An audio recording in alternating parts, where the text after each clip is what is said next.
17 weeks pregnant, I thought I was walking into a routine ultrasound. Instead, my doctor locked the door and told me my husband had paid to alter our IVF records. The baby growing inside me was never part of a dream. It was part of a 5-step plan to accuse me of adultery, demand a public DNA test, and steal $750,000 from my family trust. He thought I would panic. He thought I would beg. 2 months later, in front of 60 guests at our own celebration, I handed the microphone back to him and watched federal agents put him in handcuffs. My name is Claire Whitaker, and this is how I let him believe he was winning before I destroyed everything he built on lies. The room smelled like antiseptic and lavender, the kind of forced calm that medical offices try to manufacture. The paper on the exam table crinkled under me every time I shifted my weight. I was 17 weeks pregnant, just far enough along to feel occasional flutters, not far enough to feel safe. Dr. Hannah Lawson dimmed the lights and rolled the ultrasound machine closer. We were in a clinic in Brookline just outside Boston. The March air had been cold that morning, the sidewalks still edged with gray snow that refused to melt. Inside, everything was warm and humming machines breathing in quiet mechanical rhythms. I remember thinking this was supposed to be an ordinary appointment. My regular OB was out on maternity leave, so I had been scheduled with Dr. Lawson instead. I did not mind. She seemed kind, efficient, the type of doctor who made direct eye contact and remembered your name. She spread the gel across my stomach and pressed the wand down gently. The screen flickered to life in black and white. Grainy shapes shifted, forming the familiar outline I had already memorized in my mind. There was the curve of a head, a tiny arm, a pulse that usually fluttered steady and reassuring. Dr. Lawson glanced at the screen, then at the chart on her tablet. Her expression changed, not dramatically, not in a way anyone else would notice. But I did. She lingered on something. Her brows tightened slightly. She read a line again. The machine continued to hum. I waited for her to say, "Everything looks perfect." Instead, she adjusted the wand without speaking. "Is the heartbeat okay?" I asked. She nodded automatically. "The heartbeat is there." But she was not looking at the screen anymore. She was looking at the electronic chart, scrolling, then stopping. I saw my husband's name on the top of the file when she tilted the tablet slightly. Daniel Mercer. It was printed in bold next to spouse information. Something in her posture stiffened. The wand lifted from my stomach. The image froze on the screen for half a second, then she reached over and turned the monitor off. It was not abrupt enough to be dramatic, just a soft click. The image vanished into black. My throat closed. "Is something wrong with the baby?" Dr. Lawson set the wand down carefully. Her hands were steady, but her movements were deliberate, as if she were thinking through each one. She looked at me in a way that doctors usually do not clinically, personally. "The baby is stable," she said. "That is not why I turned the monitor off." My pulse began pounding in my ears. If not the baby, then what? She pulled a rolling stool closer and lowered her voice. "Ms. Bennett, I need to speak with you privately. Off the record, at least, for a moment." I forced a laugh that came out thin and brittle. "I am the only one here." She shook her head gently. "I mean, without this machine recording audio, and without the nurse stepping back in yet." That was when the fear changed shape. It stopped being medical and started being something else. Something I did not have a name for. She stood and locked the door, not theatrically, just a soft turn of metal in metal. Then she came back and sat across from me. "I am required to inform you of something that came to my attention this morning," she said. "It involves your fertility clinic and your husband." My first instinct was to defend him. Daniel and I had struggled for almost 2 years before turning to IVF at Harbor Reproductive Associates in Cambridge. He had been the one who researched clinics, compared success rates, scheduled consultations. He cried in the car after we got the diagnosis that his sperm count was critically low. I had held his hand and told him we were a team. "What about him?" I asked. Dr. Lawson took a slow breath. My sister works as a nurse at Harbor Reproductive. Last month, during an internal review, she discovered discrepancies in several patient logs from late last year. One of those files was yours. The word discrepancies felt technical distant, like something that belonged in a spreadsheet, not inside my body. What kind of discrepancies? She turned the tablet so I could see a portion of the record. I did not understand most of it. Timestamps, lab codes, notations that looked like abbreviations only insiders would recognize. There is an internal log that indicates an override in your sample handling on October 12th, she said quietly. The same day your successful embryo transfer was processed. My mind tried to catch up. Override. I do not understand. Dr. Lawson hesitated, choosing her words carefully. There is evidence that someone paid to alter something in your reproductive file. I cannot give you all the details yet, but I can tell you this much. Your husband authorized a payment to a clinic employee connected to that override. The room felt smaller. The air felt thin. Alter what exactly? She held my gaze. He paid to change something related to your reproductive records. My heart began racing again, but differently now. Not fear for the baby, fear of something systemic intentional. Are you saying he faked something? That he lied about results? I am saying there was financial activity tied to your case that should not have existed, and I have documentation of it. The word documentation made it real. Not rumor, not gossip, paper, digital trails, numbers. Daniel would never. I started. Then I stopped, because a small, buried part of me remembered the way he insisted on handling all communication with the clinic. The way he changed the subject when I asked about lab reports. The way he had mentioned updating my will the same week we found out I was pregnant. My stomach tightened. Why are you telling me this? Because if this information is accurate, you deserve to know before any further medical decisions are made. And because if there was fraud involved, there could be legal consequences. Legal consequences. I sat up slowly on the exam table gel still cooling on my skin. Fraud meant intent. Intent meant planning. He told me he wanted a DNA test after the baby was born, I heard myself say, just to frame it for the nursery, like some sentimental thing. Dr. Lawson did not react outwardly, but something flickered in her eyes. Did he? The silence between us stretched. I need to be clear, she said. I am not accusing you of anything, and I am not concluding the full scope of what happened, but there was money exchanged, and your husband's name appears in the authorization trail. My body felt like it was separating from itself. I was aware of my breathing, of the faint hum of fluorescent lights, of the sticky sensation of gel drying on my abdomen. So the baby is okay? Yes. And this is not a lab mistake. No. It was the first time I felt something colder than fear. It was not panic. It was calculation. If Daniel paid to change something, it was not accidental. It was not emotional. It was deliberate. Dr. Lawson unlocked the door and called for a nurse to help clean the gel from my stomach. The appointment resumed its normal rhythm. Measurements were taken, notes were typed. The heartbeat had been strong, she said. Strong. I dressed slowly after she left.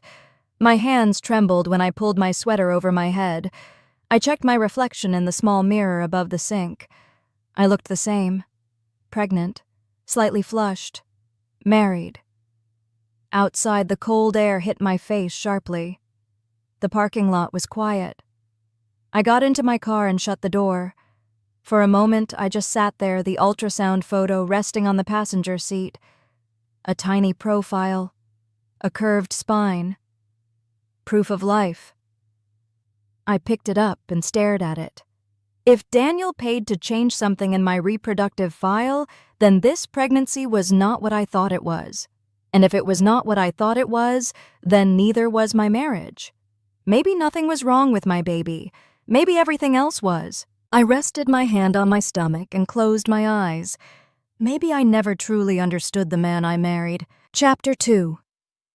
The first time I saw him was under a white tent lit with chandeliers that did not belong outdoors. It was September of 2019 at the annual Whitaker Foundation Gala in Westchester County. My family had hosted it on and off for decades, ever since my great-grandfather built the estate in 1924. The house sat back from the road behind iron gates and old maples that turned gold every fall. By then, the family trust was worth just over $3 million, managed, carefully invested, conservatively meant to last. I had grown up being told the money was security, not identity. Still, it drew a certain type of attention. I was standing near the bar that night pretending to check my phone so I would not have to answer another polite question about the foundation when he stepped beside me. "Do you always look this bored at your own events?" he asked. I glanced up. He was tall, well-dressed, dark hair, just messy enough to look effortless. His smile was easy, almost rehearsed. "I am not bored," I said. "I am pacing myself." "Smart," he replied. "These things can feel like job interviews with champagne." That made me laugh. Most men I met at those events led with questions about the family, about the house, about the investments. He asked what I did for fun. He told me he worked as a financial advisor at a mid-sized firm in Stamford. He did not ask about the trust. He did not comment on the estate. Later that night, my mother watched him from across the lawn. Her name is Mary Ann Whitaker, 63, retired estate attorney, the kind of woman who reads people the way she reads contracts. When Caleb walked away to take a call, she stepped up beside me. "Who is he?" she asked. "Caleb Mercer. He works in finance." She watched him for another moment. His smile does not reach his eyes. I rolled mine. "Mom, please." "I am serious," she said. "There is something measured about him." "You think everyone is measured," I said. "You are a lawyer." She did not laugh. "Just be careful." At the time, I thought she was being territorial protective in a way that felt outdated. I was 28, not 18. I had a career in brand strategy in Manhattan. I paid my own bills. I chose my own partners. Caleb called me the next day. "I hope your mother does not hate me," he said lightly. "Why would she hate you?" She looked at me like I was applying for a loan. That made me laugh again. He had noticed her too. We dated for almost 2 years before we married in 2021. He was attentive, detail-oriented. He remembered the names of my friends. He brought my mother wine from a small vineyard in Napa because he had overheard her mention it once. But there were small moments subtle enough that I dismissed them. About 6 months into our relationship, he asked how the trust was structured. "Just curiosity," he said.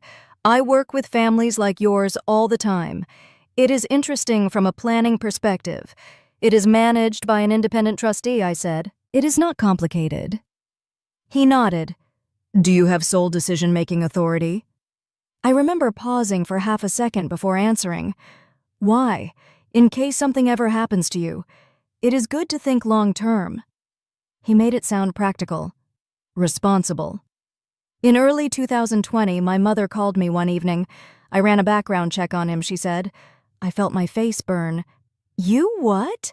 "It is standard due diligence," she replied calmly. "I wanted to make sure. You do not get to investigate my boyfriend." There was a silence on the line. "I found a prior civil dispute in Boston. Nothing criminal, just a financial disagreement." "That is normal," I snapped. "People have disputes." "Perhaps," she said, "but you deserve to know." I accused her of trying to sabotage my happiness. She accused me of being naive. We did not speak for weeks after that, then months. By the time Caleb proposed in late 2020, my relationship with my mother had thinned to polite holiday calls. Looking back, I do not remember the details of that civil dispute.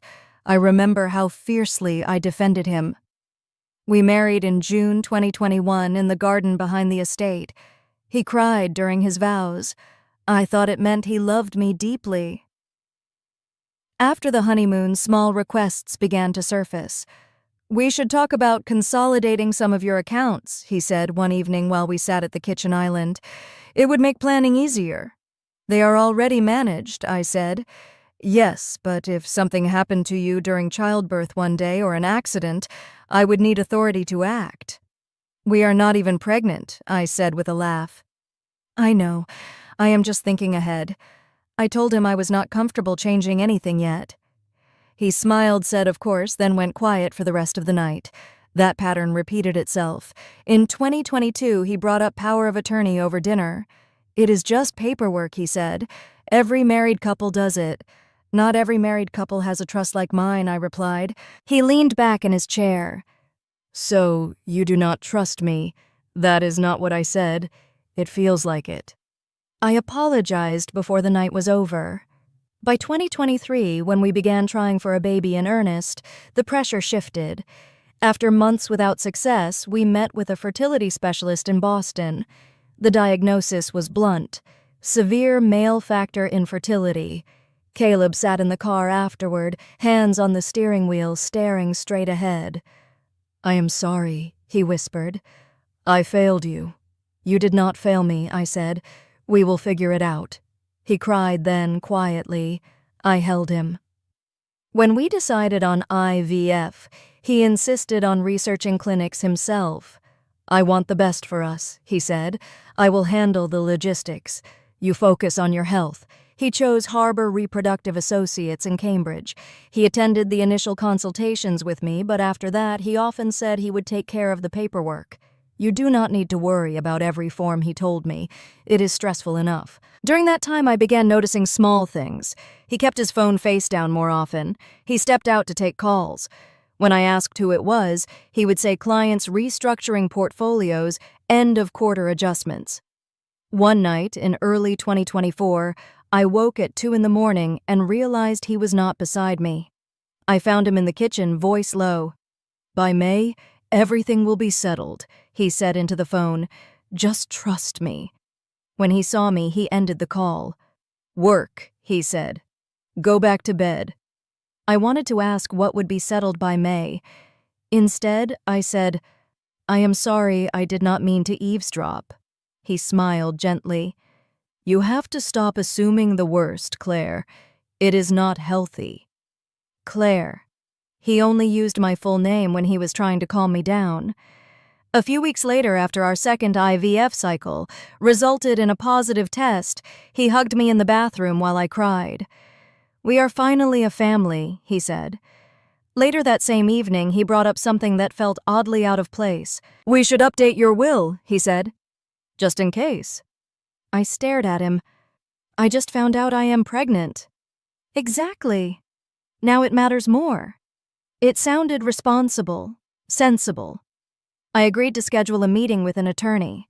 Throughout those months, I caught myself apologizing constantly. "Sorry I asked about that transfer. Sorry I seemed paranoid. Sorry I was emotional." Each time he reassured me that hormones could do strange things to a woman. "Maybe you should talk to someone," he suggested once. "Not because you are crazy, just because anxiety can spiral." I remember nodding, feeling ashamed for even questioning him. Sitting in my car outside the clinic in March 2025, the ultrasound photo trembling in my hand, those memories replayed differently. The late-night call, the insistence on handling paperwork, the way he framed my questions as instability. I had thought I was being supportive, understanding, patient. I had thought love meant giving someone the benefit of the doubt. What if love in my case had meant giving someone access? I rested my head against the steering wheel and let out a slow breath. There had been so many moments when a small voice inside me said something is not right, and every single time I chose to silence it. Chapter 3. The next 48 hours unfolded like a quiet collapse. Dr. Lawson arranged for me to meet her sister that Friday afternoon at a small coffee shop in Newton. It was the kind of place where college students typed on laptops, and no one looked up when someone cried. I arrived early, sat in the corner with my coat still on, hands wrapped around a cup I never drank from. Lena Ortiz was younger than I expected, early 30s, dark hair pulled into a low bun, scrubs hidden under a long cardigan. She looked exhausted. She sat down across from me and did not smile. "I am so sorry," she said immediately. "For what exactly?" I asked, my voice steadier than I felt. "For what I did, for what he asked me to do." There it was. Not a rumor, not a suspicion, a confession. She placed a manila envelope on the table between us. "He approached me in September last year," she continued. "He said there was a sensitive genetic issue in his family and that he needed to keep something confidential. He offered $42,000 if I would authorize an override in your case." "Override what?" She swallowed. "The sample verification step. We are supposed to confirm identity twice before insemination.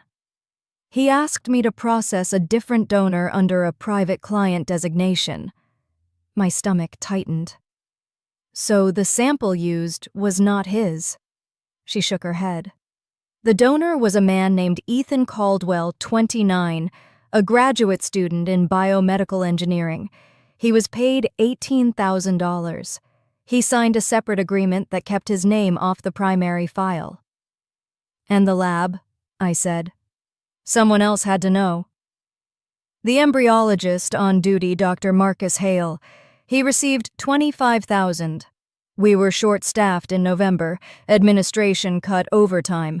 The double-check protocol was not enforced that night." I stared at the envelope but did not open it yet. "Why tell me now?" "Internal audit," she said. "Finance flagged irregular transfers. Your husband wired the money through a shell consulting account. I panicked. I told my sister. She told Dr. Lawson. And I kept a copy of the log before anything could be altered." I opened the envelope slowly. Inside were printed transaction records and a screenshot of the clinic software showing a notation that read, "Private override authorization by spouse." The word spouse burned. I looked up at her. "Did he ever mention why?" She hesitated. "He said he needed leverage." The word hit harder than any other detail. Leverage. I left the coffee shop in a daze, but not a fog. The shock had burned off, leaving something sharper. I called my attorney that evening. Her name was Sandra Keller, 61, a divorce and asset protection attorney in Hartford my mother once recommended before I stopped speaking to her. I had never hired her formally, but she agreed to meet me the next morning. Her office smelled faintly of lemon polish and old paper. "You need to walk me through everything," she said, pen poised over a legal pad. I explained the IVF override, the payments the donor. I explained the prenuptial agreement Daniel and I signed before our wedding in 2021. Sandra nodded. "The infidelity clause is clear. If either party commits adultery resulting in the birth of a child not biologically related to the spouse, the injured party is entitled to $750,000 and forfeiture of certain claims." I felt a chill run through me. "So if he could prove the baby was not his," I said slowly, "he could claim I cheated and trigger the penalty." "Yes," she replied, "if he could establish that narrative." I leaned back in the chair pieces, clicking into place. Step 1, replace his sample. Step 2, play the devoted husband. Step 3, after the baby is born, alter the interpretation summary in the clinic file to suggest IVF failed. IVF. Step 4, demand a DNA test in front of witnesses. Step 5, accuse me of adultery and enforce the clause. Sandra watched my face as I laid it out. "He was going to weaponize your own pregnancy against you," she said quietly.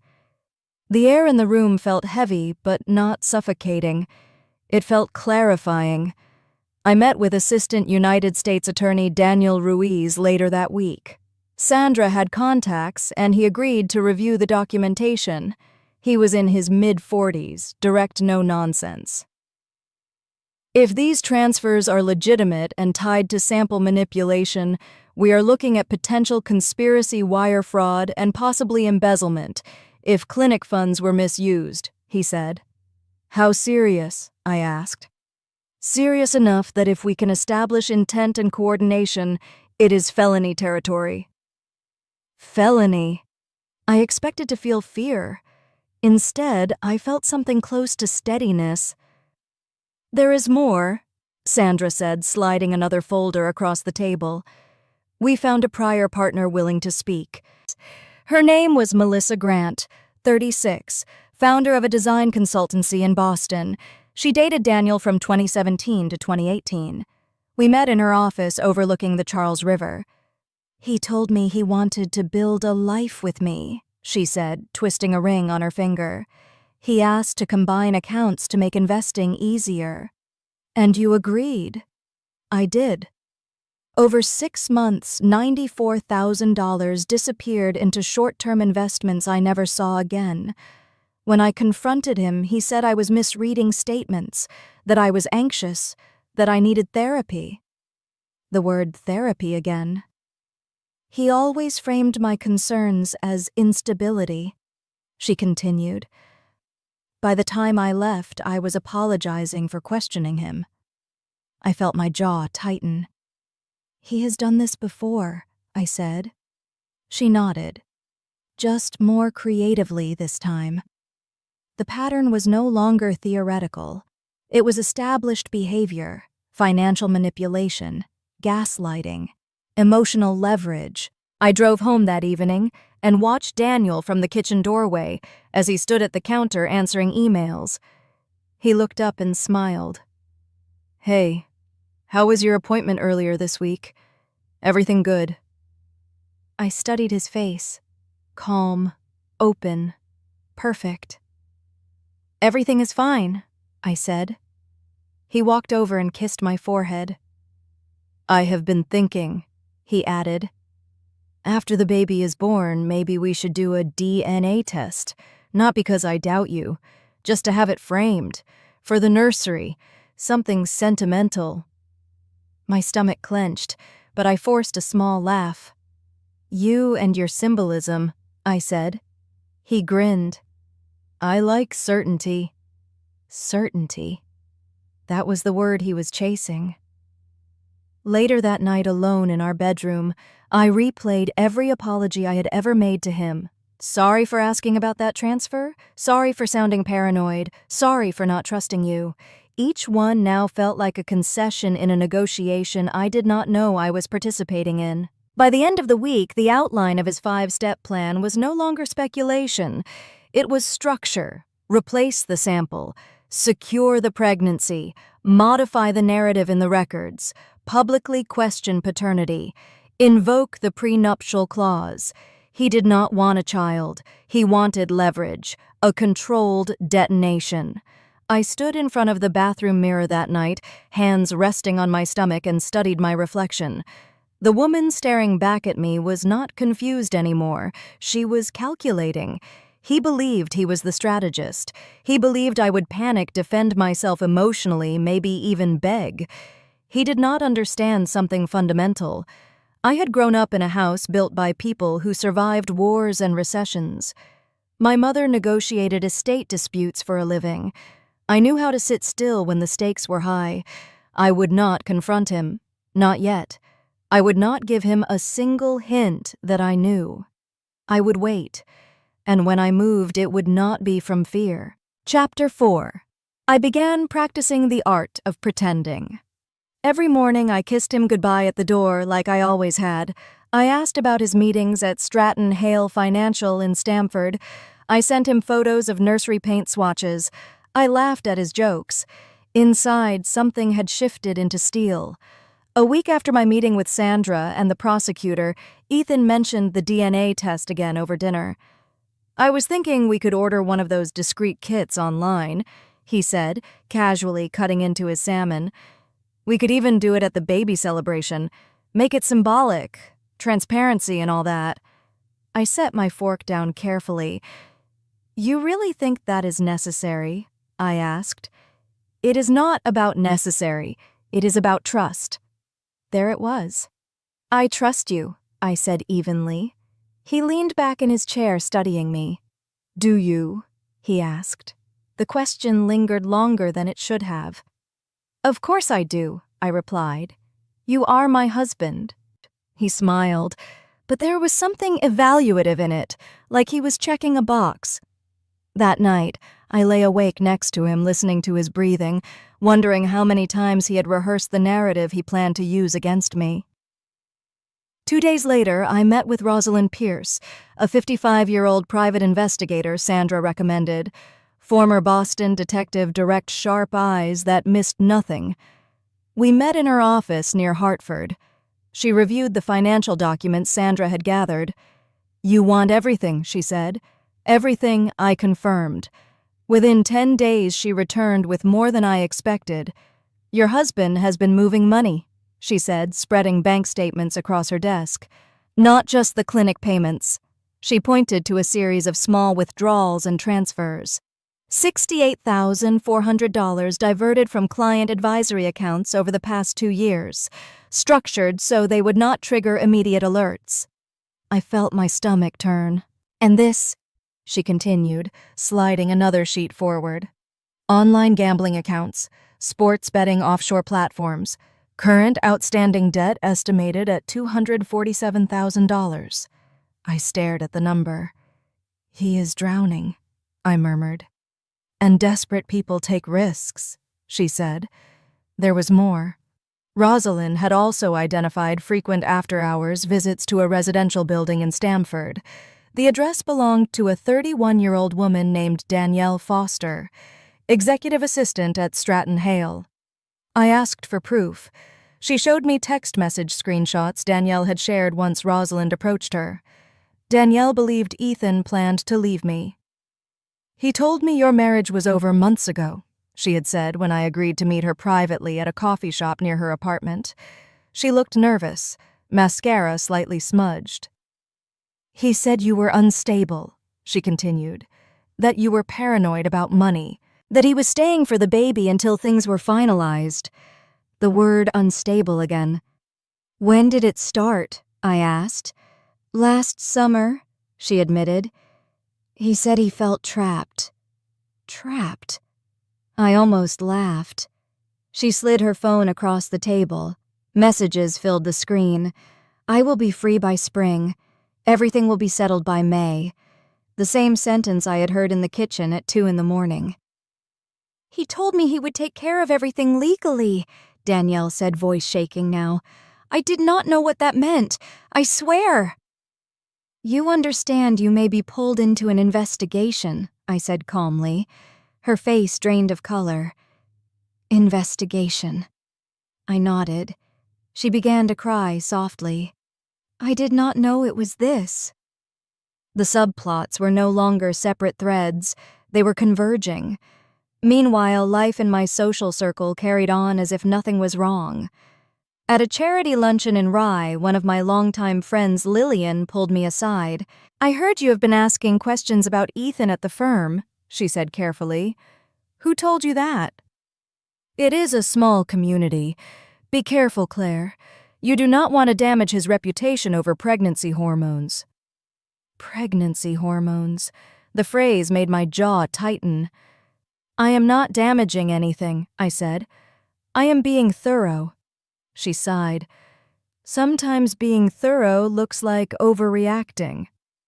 I realized then how easily the narrative could flip. The anxious wife, the paranoid heiress, the emotional pregnant woman. That evening, Ethan noticed my quiet mood. Everything okay? He asked. Just tired, I said.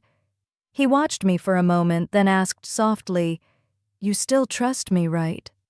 The question felt less like reassurance and more like a probe. Yes, I answered without hesitation.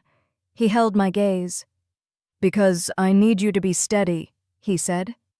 The firm is going through some internal audits. People are nervous. I cannot have drama at home, too. Internal audits. Within days, Rosalind confirmed that Stratton Hale had frozen Ethan's access to certain client accounts pending review. FINRA had initiated a preliminary inquiry after discrepancies surfaced. Assistant United States Attorney Ruiz called Sandra to confirm that if additional evidence aligned, they would move forward with charges. A warrant would be requested once sufficient documentation was compiled. Sandra met me in her office and laid it out plainly. "If we proceed, there will be no quiet resolution," she said. "This will be public." "I know," I replied. "And once a warrant is signed, timing matters. Arrest strategy matters." We discussed options: quiet surrender at his office, detainment at home, or something more symbolic. "He wanted public certainty," I said slowly. "He wanted a spectacle." Sandra watched me carefully. "You are not suggesting." "I am suggesting we do not interfere if law enforcement decides to act during a scheduled event." 2 weeks later, the warrant was signed. Fraud, conspiracy, embezzlement, financial crimes. I held a copy in my hands, reading his name in black type, feeling neither triumph nor panic. At home, he began pressing again about the DNA test. "We should order it this week," he said while assembling a crib in the nursery. "No point delaying." "Why the rush?" I asked lightly. "I just like clean lines," he replied. "No loose ends." Loose ends. The irony was almost elegant. One night as we lay in bed, he turned toward me. "Claire," he said quietly, "do you trust me?" The room was dark. I could barely see his face.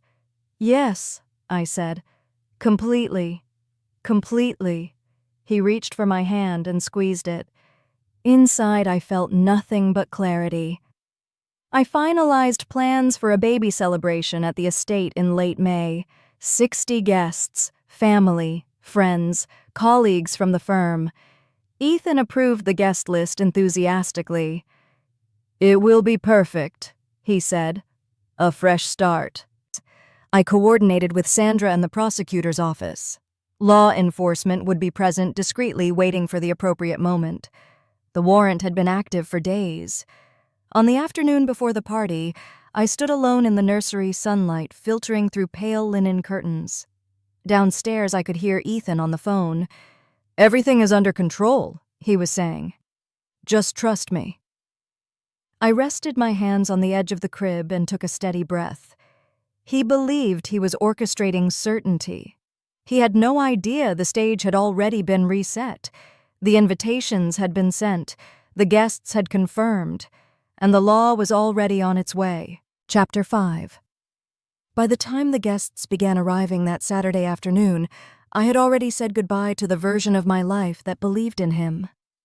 The lawn behind the estate looked exactly the way it had on our wedding day. White tents, strings of soft light servers in pressed uniforms, moving quietly between clusters of guests. There were about 60 people in total. My cousins from Connecticut, colleagues from Stratton Hale, financial neighbors, from Rye, old family friends who had known me since childhood. Ethan moved through the crowd like a host who owned the future, navy blazer hand resting occasionally on the small curve of my stomach, smiling for photos. "You look incredible," he whispered in my ear as someone snapped a picture of us. "Thank you," I replied. My mother stood beside me near the terrace steps. We had spoken more in the past 2 weeks than we had in the past 2 years. She did not ask if I was sure. She did not say "I told you so." She simply stayed close. When the catering staff began passing champagne, Ethan clinked his glass lightly. "Everyone," he called out. "Can we gather for a moment?" Guests turned toward us, conversations fading into polite silence. He wrapped an arm around me. "I just want to thank all of you for being here as we celebrate this next chapter. Claire and I have been through a journey, and we are finally about to become parents." Applause rippled across the lawn. He squeezed my hand and leaned closer to the microphone. "And because transparency matters in our marriage, we have even joked about doing one of those modern DNA tests, just to frame it for the nursery. a symbol of trust." There it was. He said it lightly, but he said it in front of everyone. I took the microphone from him gently. "I am glad you brought that up," I said. My voice did not shake. "I think transparency is important too." A few people laughed softly, expecting something sentimental. "I actually have something I would like to share," I continued. The air shifted. My mother stepped half a pace closer to me. Across the lawn, I noticed two plain-clothed officers near the gate speaking quietly to each other. "I learned something a few weeks ago about our IVF cycle," I said. Ethan's smile froze for a fraction of a second. "What do you mean?" he asked, still smiling. I held up a folder. There was an override logged on the night our embryo transfer was processed. An internal note marked private authorization by spouse. Murmurs began low and uncertain. Ethan let out a short laugh. "Claire, this is not the place." "It is exactly the place," I replied calmly. I continued. "There were wire transfers, $42,000 to a clinic employee, $25,000 to a lab specialist, $18,000 to a donor registered outside standard protocol." The silence deepened. Ethan's grip on my arm tightened. "Stop," he whispered under his breath. I gently removed his hand. "I have copies of the transaction records," I said, "and affidavits from those involved." Someone gasped. I saw Danielle near the back of the crowd, pale hands clasped together. "And while reviewing those transactions, additional financial discrepancies were discovered at Stratton Hale Financial," I continued. $68,400 diverted from client accounts, $247,000 in gambling debt. Now the silence was complete. Ethan's mother, Patricia, stepped forward from the front row. "Is any of this true?" she asked him, voice trembling. He opened his mouth, closed it, then forced a laugh. "This is ridiculous. She is confused. Hormones." The word hung there. I looked directly at him. "You told your assistant you would be free by spring," I said. "You told her everything would be settled by May." Danielle covered her mouth. "You manipulated clinic records," I continued. "You planned to alter the interpretation summary after the birth. You planned to demand a DNA test in front of witnesses. You planned to accuse me of adultery and trigger the prenuptial penalty." The folder in my hands felt light now. "You were not building a family. You were building leverage." The front gate opened fully. The two officers approached, followed by a third. One of them stepped forward. "Ethan Cole, we have a warrant for your arrest in connection with fraud conspiracy and financial crimes. Please turn around." The words were calm, procedural. Guests moved backward instinctively. No one screamed. No one lunged. It was not dramatic. It was definitive. Ethan looked at me as if seeing me clearly for the first time. "You did this," he said softly. "No," I replied. "You did." He did not resist when they placed the cuffs on his wrists. The metallic click echoed faintly against the quiet lawn. His father stared at the ground. His mother began to cry. As they led him toward the driveway, I felt something unexpected. Not joy, relief. In the weeks that followed, the unraveling was methodical. Bail was denied after prosecutors argued he posed a flight risk given the scale of the alleged fraud. Charges multiplied as financial records were subpoenaed. FINRA moved swiftly to suspend and then permanently revoke his license. Stratton Hale filed a civil suit to recover diverted funds. The Internal Revenue Service opened its own review into undeclared gambling activity. His name appeared in local business journals, then in broader financial news outlets. Former clients called my mother to apologize for ever doubting me. Danielle resigned quietly and cooperated with investigators. She sent me a single text. "I am sorry. I did not see it." Melissa provided testimony regarding their prior financial entanglement. The pattern was undeniable. Ethan's parents stopped attending hearings after the first month. By December 2025, I gave birth to a healthy baby girl. I named her Harper. When I held her for the first time, none of the legal filings mattered, none of the headlines. She had a full head of dark hair and lungs that announced her arrival without hesitation. The donor, Ethan Caldwell, signed a statement relinquishing any claim. He never contacted me. I did not contact him. My mother was in the hospital room when Harper was born. She held my hand through every contraction. "I am proud of you," she said quietly afterward. "For what?" "For not letting him rewrite your reality." The estate remained mine. The trust remained intact. Sandra ensured every asset was protected before proceedings concluded. In the spring of 2026, I sat in the garden behind the house while Harper napped in a shaded bassinet beside me. The same lawn where my husband once tried to script my public humiliation had become quiet again. The air was warm. Birds moved between the trees planted by my great-grandfather a century earlier.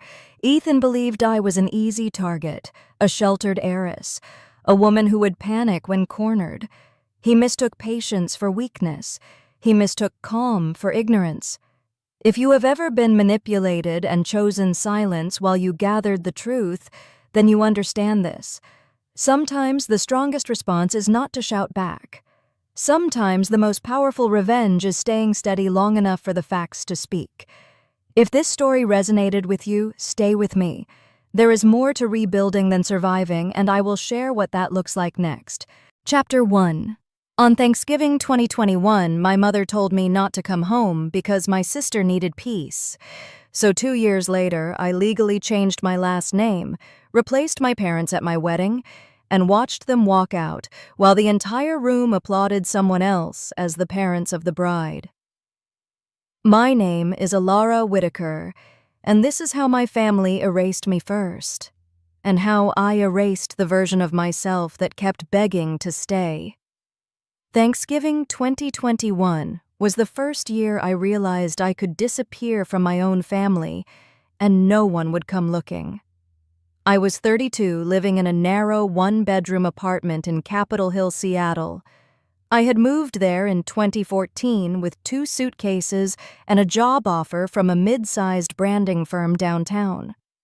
By 2021, I was a senior brand strategist at Northline Creative, the kind of title that sounds impressive at dinner parties and means you spend most of your time fixing other people's ideas. My family still lived in Spokane, about 4 hours away. My mother, Diane Whitaker, had retired from teaching 2nd grade, but never retired from managing everyone's image. My father, Mark Whitaker, was a CPA who believed conflict was something you filed away and never spoke about again. My older sister, Lauren, was the golden child. She sold real estate, married her college boyfriend in 2012, and had 2 boys who are now 8 and 5. Every Christmas card featured her smiling family in coordinated outfits. I was usually somewhere at the edge of the frame. I learned early that being low maintenance meant being invisible.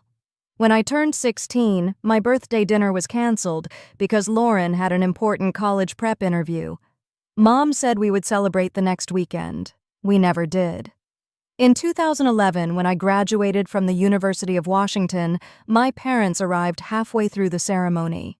Lauren had needed help reviewing paperwork for her first real estate licensing exam. I remember scanning the bleachers for them, seeing empty seats where they should have been, and telling myself not to make a scene.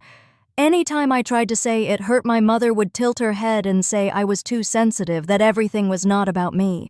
My father would clear his throat and suggest we move on. Silence was his specialty. I grew up thinking maybe the problem was my expectations. 3 days before Thanksgiving in 2021, my phone rang while I was finishing a presentation deck for a client in San Francisco. It was my mother. I almost did not answer, which in hindsight feels symbolic. She did not bother with small talk. She said, "Honey, I think it would be better if you stayed in Seattle this year. Lauren has a lot going on and we just want to keep things calm. You know how tense holidays can get." I knew exactly what she meant. She meant I asked too many questions. She meant I did not pretend everything was perfect. She meant I remembered. I asked, "So I am the problem?" She sighed in that tired martyr way she had perfected. "Please do not start. We are just trying to avoid drama. It is one Thanksgiving. You can come at Christmas." It was not one Thanksgiving. It was a pattern. After we hung up, I sat there staring at my laptop screen. The slide deck blurred. I picked up my phone again and called my dad. He answered on the second ring. "Hey, kiddo." I told him what Mom had said. I asked him, "Do you actually want me there?" There was a long pause. I could hear the television in the background. I could hear him breathing. Finally, he said, "Maybe this year it is easier if you listen to your mom. You know how Lauren gets when she feels stressed." In that moment, I realized something I had been circling my entire life. Silence is a choice. Not protecting someone is also a decision. I said, "Okay." We hung up. Thanksgiving morning came gray and cold. Seattle rain tapped against my window like someone trying to get my attention. I made coffee and waited for my phone to light up. I told myself maybe they would call anyway. Maybe my mom would feel guilty. Maybe my dad would change his mind. Nothing. Around noon, I opened Instagram. I do not know why. Maybe I wanted proof that I was wrong. Lauren had posted a photo of the dining room table. My mother's china, the one she only used for holidays, was set out in perfect symmetry. My nephews were smiling, their hair combed neatly. My parents stood behind them. Lauren's husband had his arm around her waist. I zoomed in. There were exactly 6 place settings. My parents, Lauren, and her husband, 2 kids. No extra chair tucked at the end. No name card that could have been mine. It was not that there was not room. It was that no one had made room. I felt no surge of anger, just a hollow quiet, like someone had scooped something out of my chest and left a clean space behind. For a moment, I considered staying home, ordering takeout, telling myself I preferred solitude. I almost convinced myself I was too busy for family anyway. That narrative had always been easier. Instead, I stood up. I showered. I put on a sweater and boots. If I was going to be alone, I did not have to be lonely in my own apartment. I searched online for restaurants open for Thanksgiving and found one near the waterfront that still had reservations. I booked a table for one at 5:30. The restaurant was warm and loud, full of families leaning close over mashed potatoes and pie. The hostess smiled kindly when she saw my name on the reservation. "Just you tonight?" she asked. "Just me." She seated me at a small 2-top near the back. I ordered a glass of red wine and tried not to look at the tables around me. Laughter bounced off the walls. Someone's grandmother was telling a story about the 70s. A toddler was throwing stuffing on the floor. I felt like I was watching life happen from behind glass. That was when a woman with silver hair and bright eyes approached my table. She looked to be in her mid-60s, wearing a deep green sweater and the kind of confidence that comes from decades of being heard. "Are you waiting for someone?" she asked. "No," I smiled politely. "Just having dinner." She glanced over at the long table behind her where a large family sat, squeezed together, passing dishes and talking over one another. "Well, no one should eat alone on Thanksgiving if they do not want to. We have room." "I insist." I hesitated. Everything in me was trained to decline, to not inconvenience anyone. "I am Alara," I said finally. "Margaret Caldwell," she replied. "Most people call me Maggie." "Come on." She did not give me much time to overthink. I picked up my wine and followed her. Her husband scooted over to make space. A man in his late 30s with kind eyes introduced himself as Ryan, her son. 2 young girls waved at me shyly. Plates were rearranged. Someone passed me the gravy. Maggie asked me where I was from, and when I told her, she said, "Well, for tonight, you are from here." They did not ask why I was alone in a way that felt invasive. They did not try to fix me. They simply included me. At one point, Ryan's daughter asked if I wanted to help her build a tower out of sugar packets. I laughed, and the sound surprised me. It felt unfamiliar in my own mouth. For the first time that day, I was not bracing for criticism. I was not monitoring my tone. I was not waiting to be told I was too much. I was just there. When dinner ended, Maggie squeezed my hand and said we do Sunday dinners most weeks. "If you ever feel like joining, you have my number." I thanked her genuinely. As I walked back into the cold Seattle night, I told myself it had just been a kind gesture from strangers. A warm interruption in an otherwise quiet holiday. I did not know then that this was the night the outline of my life began to shift. I only knew that for the first time in a long time, I did not feel like a problem that needed to be managed. I felt like a person who had been invited to sit down. Chapter 2. The following Sunday, I almost did not go. Maggie had texted me the address in West Seattle, and a time 5:00 casual, bring nothing but yourself. I stared at the message for a full minute before typing back that I would be there. I had spent years convincing myself I did not need to be included. Accepting an invitation felt more vulnerable than declining one. Their house was warm in a way that had nothing to do with the thermostat.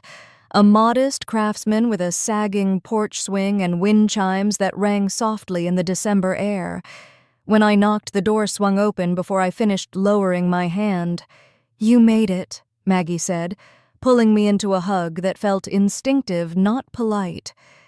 Inside, Thomas was arguing gently with someone about how long to roast a chicken. Ryan was at the kitchen counter chopping vegetables. 2 little girls were sprawled on the living room rug, building something out of blocks. "This is the architect," Maggie said, gesturing toward Ryan. "He thinks he knows everything." Ryan grinned. "Only about buildings."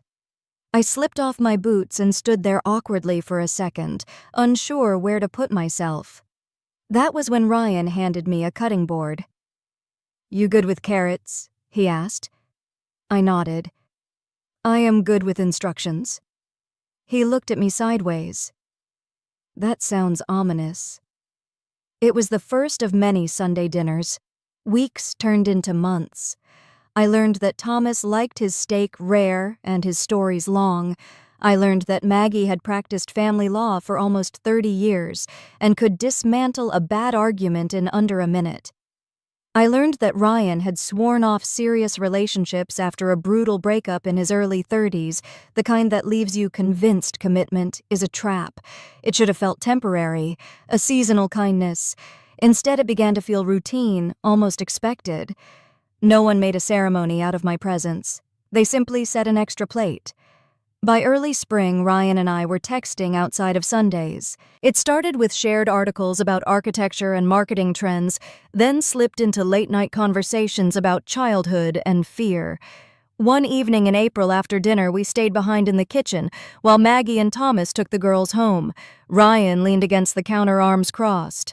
"I do not really do serious," he said casually. I blinked. I was not sure what we were doing, but I knew what that sentence meant. "You do not have to reassure me," I said. "I am not asking for anything." He studied my face. "I am not trying to push you away. I just do not want to pretend I am someone who wants the whole white picket fence thing." My chest tightened in a way that felt embarrassingly familiar. For a second, I was 16 again, told to be less complicated. I heard myself respond sharper than I intended. "No one is asking you for a fence, Ryan. I am fine on my own." He frowned. "I am not saying you are not. I just want to be honest." Honesty felt like rejection. I pulled back. For a week, I skipped Sunday dinner. On Wednesday, Maggie called. "Are you alive?" she asked. "Barely." She laughed softly. "Ryan is sulking. He thinks he scared you off." "He did not scare me off," I said. "I just do not want to sign up to be temporary." There was a pause. Then she said something that stayed with me. "Family is not the absence of conflict, Alara. It is the refusal to exile someone when conflict shows up." I did not respond right away. You do not get removed for asking for clarity here, she added. That is not how this works. That Sunday I went back. Ryan met me at the door. I am not good at this, he admitted, but I am trying. Trying was new. No one in my family had ever tried with me. They had adjusted me, minimized me, dismissed me. Trying felt like effort directed toward me, not away from me. We talked that night. Not dramatically, not perfectly, but honestly. He admitted he was afraid of failing at marriage. I admitted I was afraid of being optional. We did not fix everything. We simply stayed. Around that same time, I thought a lot about something my therapist, Dr. Elena Ruiz, had told me back in 2020. You do not have to earn love. I had been sitting on a gray couch in her office in downtown Seattle, explaining for the 100th time why I felt guilty for wanting more from my parents. Elara, she said gently, you talk about love like it is a performance review. I remember staring at the bookshelf behind her. If I am easy, I stay. If I am difficult, I get removed. That sounds exhausting, she replied. It was. Sundays at Maggie's house began to chip away at that belief. No one graded my mood. No one told me to be quieter. When I disagreed about politics or parenting, no one accused me of ruining the atmosphere. In October 2022, I received a call from my managing director at Northline Creative. We are promoting you to director of brand strategy, he said. You earned it. I hung up and sat in my office staring at the city skyline. I had worked for that promotion for years. I called my parents out of habit. My mother let it go to voicemail. My father texted back 2 hours later. Congrats. Proud of you.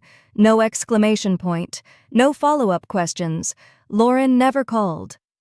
That Sunday at dinner, Maggie raised a glass of sparkling water. To Elara, she said, We always knew you were more than you thought. Ryan squeezed my hand under the table. It was a small moment, but it landed somewhere deep. 2 weeks later, I had to drive to Spokane for a client presentation. Afterward, I stopped at a grocery store to pick up snacks for the road. I was halfway down the cereal aisle when I heard my name. Elara. I turned. Lauren stood there in yoga leggings and a tailored coat, one of her sons clinging to her hand. She looked polished, unbothered.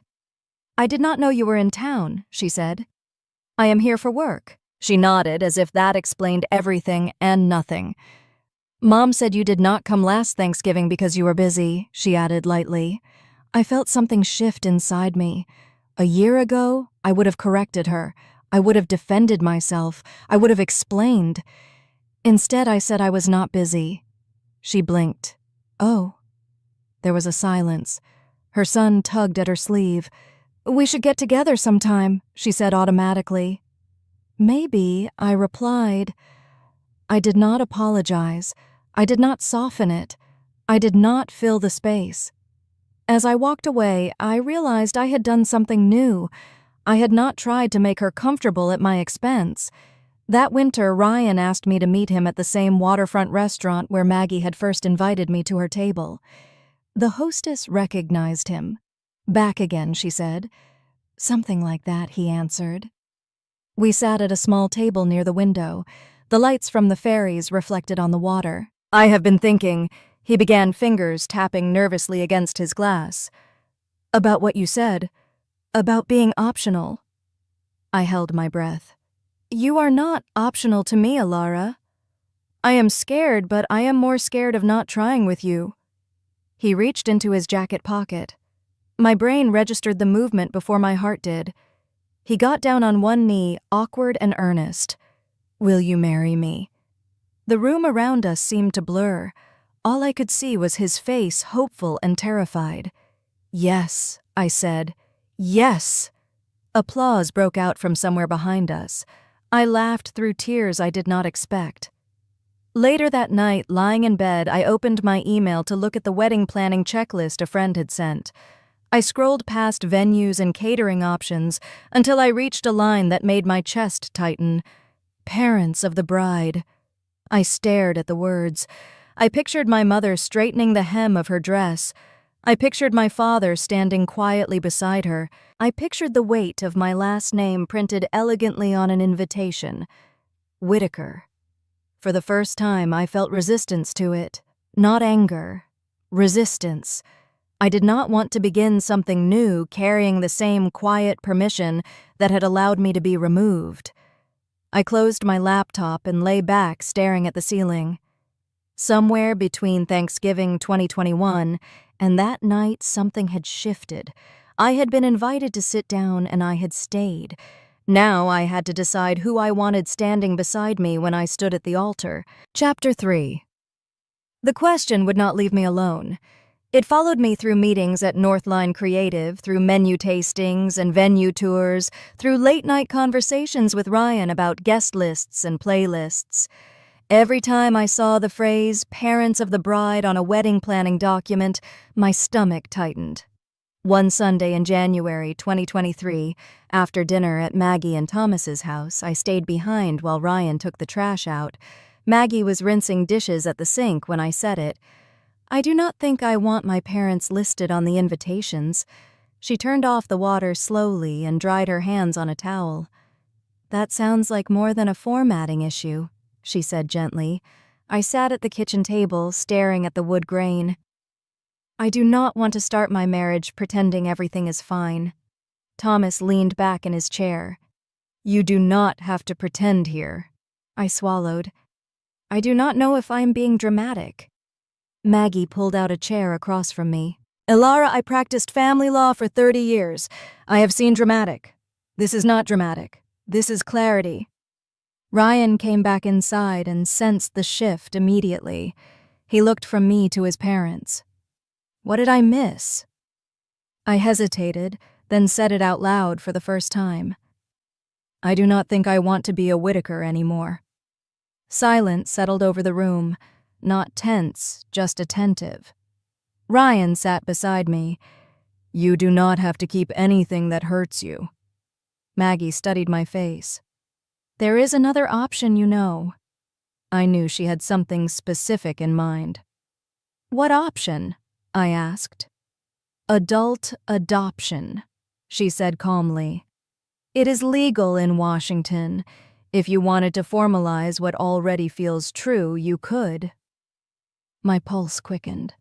I had heard of adult adoption in passing, mostly in the context of inheritance disputes or stepfamilies. I had never imagined it applying to me. "I am 33, I said. "Is that even normal?" Thomas chuckled softly. "Normal is overrated," Maggie continued, her voice measured. "Through King County Superior Court, you can petition for adult adoption. It would legally change your last name. Your birth certificate could be amended. Your next of kin designation would reflect the new relationship. It would also affect inheritance and estate planning, which is probably why your mother would not like it." The last part landed. I leaned back in my chair. "It sounds extreme." Ryan reached for my hand. "It sounds intentional." That night, I barely slept. The idea felt both liberating and terrifying. I imagined my mother's reaction. I imagined my father's silence. I imagined Christmas cards arriving addressed to Ilara Caldwell. The next week, I scheduled a consultation with a family law attorney in downtown Seattle. I needed someone who was not emotionally invested. Her office overlooked Elliott Bay. She was in her early 40s, composed, practical. "So you are considering adult adoption?" she said after I explained the situation. "Yes, I want to know what it actually means." She outlined the process: filing a petition, court approval, consent from the adoptive parents. Once finalized, my legal name would change. My birth certificate could be reissued. For legal purposes, I would be recognized as the child of the adoptive parents. My biological parents would no longer be my next of kin. "This is not symbolic," she said. "It is legal." I nodded. "It can also complicate inheritance on both sides," she added. "If your biological parents have a will, they can adjust it, but you would not automatically have standing as their child anymore." I almost laughed. Standing had never felt automatic in that house. Driving back to my apartment, I thought about Thanksgiving 2021, about zooming into that photo and counting chairs. I remembered the hollow feeling the way I told myself I should not expect more. I am not deleting them, I told myself. I am choosing not to continue the pattern. 2 weeks later, a cousin posted photos from my bridal shower in Tacoma. Pink and gold balloons, a banner with my new last name written in glitter, Ilara Caldwell to be. My phone started vibrating within an hour. My mother called 3 times. I let it ring. Then she texted, "What is this I am seeing online?" Before I could respond, my father called. "Your mother is upset," he began. "When is she not?" I replied quietly. "She says you are changing your name." "I am." Another pause. "Can we meet and talk about this?" he asked. My chest tightened, but not the way it used to. "What would we talk about?" I asked. "About why you feel the need to do this." I closed my eyes. "Dad, when Mom told me not to come home for Thanksgiving, what did you do?" Silence. "Did you tell her that was wrong?" I pressed. He exhaled. "I did not want to make it worse." "You did nothing." He did not argue. "I cannot keep living in a family where doing nothing is the norm," I said. "I am still your father," he replied weakly. "I am not saying you are not," I said. "I am saying you did not protect me." He asked again to meet. I declined. "I do not think talking will change what happened," I said. "And I am tired of hoping it will." In May 2023, we filed the petition. The hearing itself was brief. A courtroom in downtown Seattle, fluorescent lights, a judge flipping through paperwork. "You understand this is a permanent legal change," she said. "I do." Ryan stood beside me. Maggie and Thomas sat behind us. The judge smiled faintly. "Congratulations." Just like that, I was legally Ilara Caldwell. I walked out of the courthouse feeling lighter and heavier at the same time. The reaction from my family was immediate. My mother left a voicemail that night. "How could you embarrass us like this?" she demanded. "People are asking questions. Do you have any idea how this looks?" I stared at my phone before calling her back. "I did not do this to embarrass you," I said when she answered. "You erased us," she snapped. "I did not erase you. I stopped continuing." "You are being dramatic," she said. I felt the old instinct to defend myself to shrink. Instead, I said, "I am not cutting you to make you hurt. I am cutting you because I was hurting." She scoffed. "You are overreacting." "Maybe," I replied calmly, "but it is my reaction to have." A week later, I came home from work to find her standing inside my apartment. For a split second, I thought I was hallucinating. "How did you get in?" I demanded. "I still have a key," she said, as if that explained everything. The familiarity of it all nearly made me laugh. The assumption of access, the belief that doors remained open by default.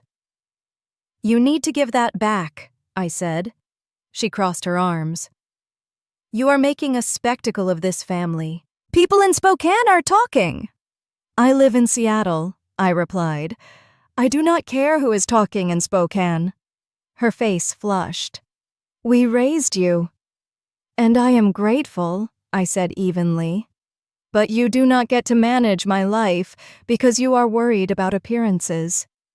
"You have humiliated us," she said. I looked at her and felt something new. Not anger, not guilt, distance. "I did not humiliate you," I said quietly. "You are embarrassed because I stopped pretending." She stared at me as if she did not recognize me. For the first time, I did not rush to repair the silence. When she left, I locked the door and leaned against it, heart pounding but steady. 3 months until the wedding. 3 months until I would stand in front of everyone and say my new name out loud. My family knew now. They were angry. They felt exposed. And for the first time in my life, I did not feel afraid of that. Chapter 4. September arrived faster than I expected. Cape Cod was bright that afternoon, the sky a clear, impossible blue, the kind that makes everything feel cinematic. The ceremony was set on a stretch of lawn overlooking the water in Chatham. White chairs lined up in neat rows. Soft music floated through the air as guests found their seats. I stood in the bridal suite, smoothing the fabric of my dress over my hips, staring at my reflection. Ilara Caldwell. I whispered it once under my breath just to hear how it sounded. Ryan stepped into the room already in his suit, his tie slightly crooked. "You okay?" he asked. "I think so," I said. He walked over and adjusted the strap of my dress where it had twisted. "Whatever happens today, I am here." I nodded. "I know." When we walked outside, I caught sight of the first few rows filling up. Maggie and her husband Daniel were greeting guests. My friend Claire from work waved at me from the second row. Then I saw them. My parents stood near the back, stiff and formal, my mother in a navy dress that looked chosen for photographs. My father beside her, hands clasped in front of him. My sister Brooke was not with them. Later, I would learn she had decided it was better to stay home. They had found out about the venue through our public wedding website. I knew that when I made it visible. I had considered password protecting it. I had decided not to. Ryan saw my gaze shift. "They showed up," he said quietly. "I know." "Do you want them turned away?" he asked. I took a breath. "No, let them sit." They were escorted to seats in the last row. Not by accident. As the music swelled and I began walking down the aisle, I felt eyes on me from every direction. I kept my focus on Ryan. I did not look toward the back. The ceremony itself felt suspended in time. Vows spoken clearly, rings exchanged, applause rising around us. When the officiant pronounced us married, I felt a release that had nothing to do with my family. The tension returned during the reception. The ballroom overlooked the ocean. Tables were set with white linens and candles flickering softly. Laughter filled the room as guests found their places. I knew what was coming next. The introductions. Our coordinator handed the microphone to the MC, a close friend of Ryan's family. "Ladies and gentlemen," he began, smiling broadly, "it is my honor to introduce the parents of the bride." I saw my mother straighten in her chair in the back. She adjusted her necklace and glanced around as if preparing for a spotlight. The MC continued, "Please join me in welcoming Margaret and Daniel Caldwell." For a split second there was silence as the words landed. Then applause broke out across the room. Maggie stood, her face bright with emotion. Daniel rose beside her, placing a steady hand at her back. They walked toward the dance floor, guests clapping, some cheering. I did not look at my parents immediately. I did not need to. When I finally turned my head, my mother's face had drained of color. Her mouth was slightly open. My father's hands trembled at his sides.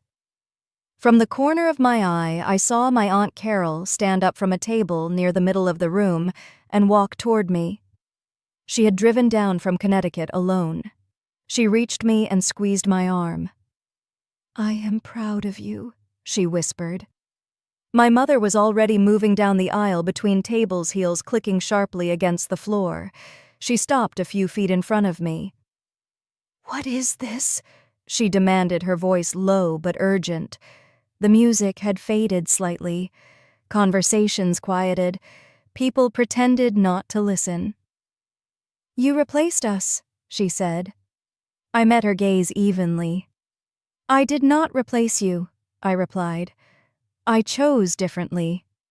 "You embarrassed us in front of everyone," she hissed. "I am not responsible for how you feel about my choices." My father stepped closer, but did not interrupt. "You are our daughter," my mother said. I was your daughter when you told me not to come home for Thanksgiving, I said calmly. I was your daughter when you let me sit alone in my apartment and pretend it did not matter. Her jaw tightened. That was one holiday, she snapped. It was not one holiday, I said. It was a pattern.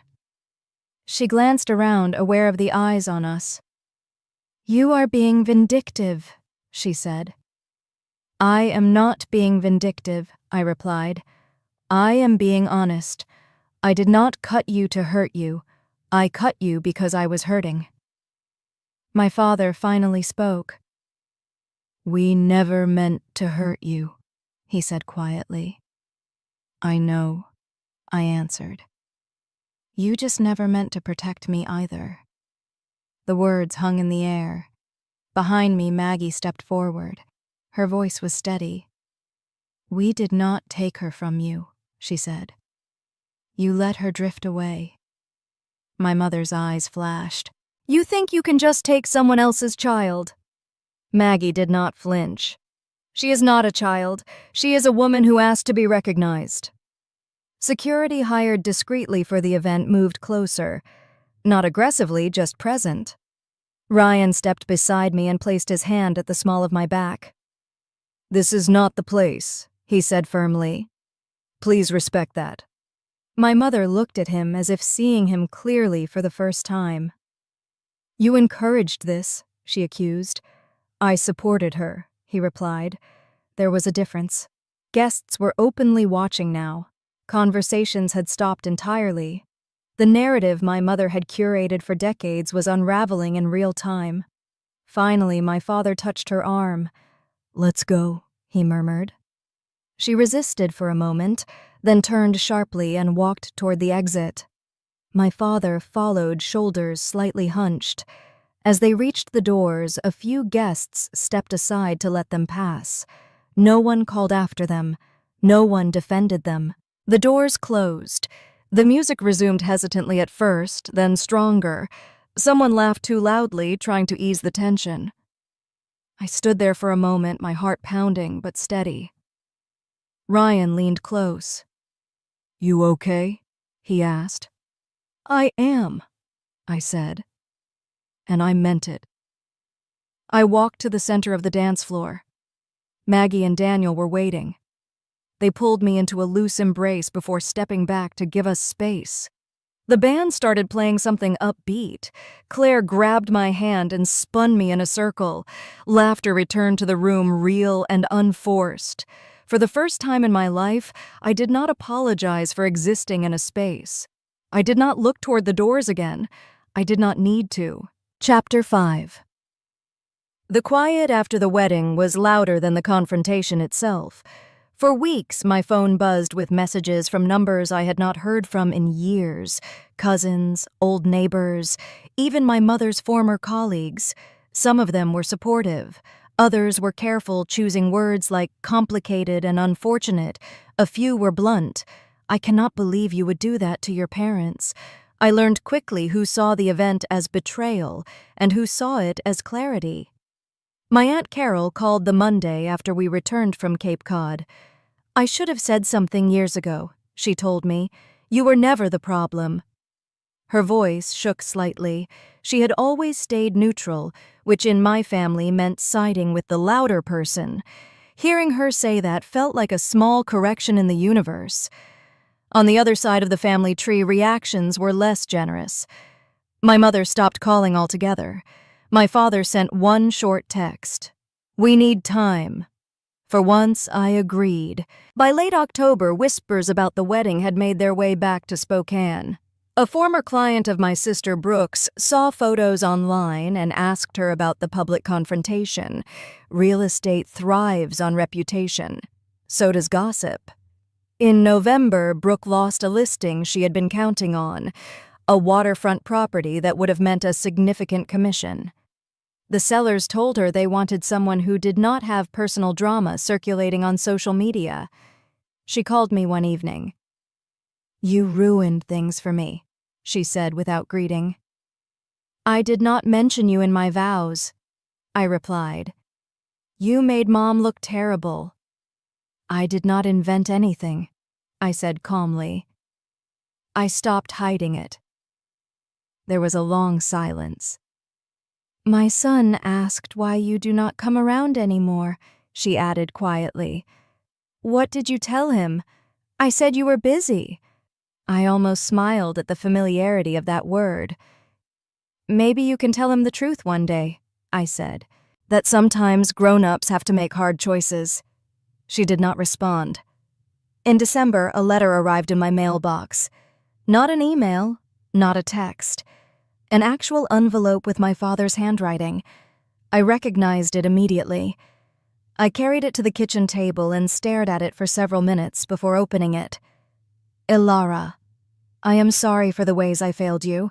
I see now that silence protected no one. I thought keeping the peace was love. I understand that it felt like abandonment. I do not expect forgiveness. I only want you to know that I am trying to understand. Dad. I read it twice. For a moment I considered calling him. The urge to restore something to make it easier for him rose instinctively. Then I set the letter down. Understanding is not the same as repair. I placed the letter in a drawer and closed it gently, not out of spite, out of boundary. Life did not pause while we sorted through the fallout. In early 2024, I was promoted again at Northline Creative, Vice President of Brand Strategy. The title came with a corner office and more responsibility than sleep some weeks, but it also came with recognition that felt earned, not negotiated. Ryan surprised me with flowers the day the promotion was announced. You are unstoppable, he said, grinning. I am just stubborn, I replied. We bought a small house in Ballard that summer. Nothing extravagant. A blue Craftsman with uneven floors and a backyard big enough for a swing set someday. In March 2025, I gave birth to our first child, a daughter with dark hair and a fierce cry. We named her Clara June Caldwell. When the nurse asked for the baby's full name for the birth certificate, I did not hesitate. Caldwell. No part of me flinched. A few months later, we welcomed a second child, a boy we named Henry Thomas Caldwell after Ryan's father. Sleep became fragmented. The house became louder. My heart felt impossibly full. My mother did not call when Clara was born. My father sent a short email congratulating us and asking for a photo. I sent one. A simple picture of Clara wrapped in a hospital blanket. He responded with thank you. That was the extent of it. Thanksgiving 2025 arrived quietly. We hosted at our house in Ballard. Maggie and Daniel came over early to help cook. Claire brought pie. Ryan was in the backyard attempting to deep fry a turkey with the confidence of someone who had watched too many instructional videos. Clara toddled between the adults clutching a plastic spoon. Henry gurgled in his high chair. At one point I stepped back from the table to look at the room. The chairs were not perfectly arranged. The napkins did not match. The turkey was slightly overdone on one side, but there was space for everyone who wanted to be there. I did not check my phone that afternoon. I did not wait for it to light up. I did not brace for disappointment. Maggie caught my eye from across the table. You okay? She asked softly. I am, I said, and I was. Not because everything had been resolved, not because apologies had fixed the past, but because I had stopped trying to earn a place that was never freely given. Later that evening, after the dishes were stacked and the children were asleep, Ryan and I sat on the couch, exhaustion settling into our bones. Do you ever regret it? He asked. Changing my name? Everything. I thought about my father's letter, about my sister's accusation, about the way my mother's face had looked at the reception. I regret that it had to be this way, I said. I do not regret choosing us. He nodded. For years, I believed boundaries were punishments, that drawing a line meant I was cruel. Now I understand they are instructions.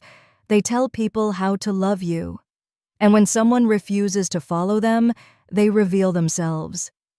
Family is not defined by who shares your blood. It is defined by who stays when staying is inconvenient. I do not hate my parents. I do not wish them harm.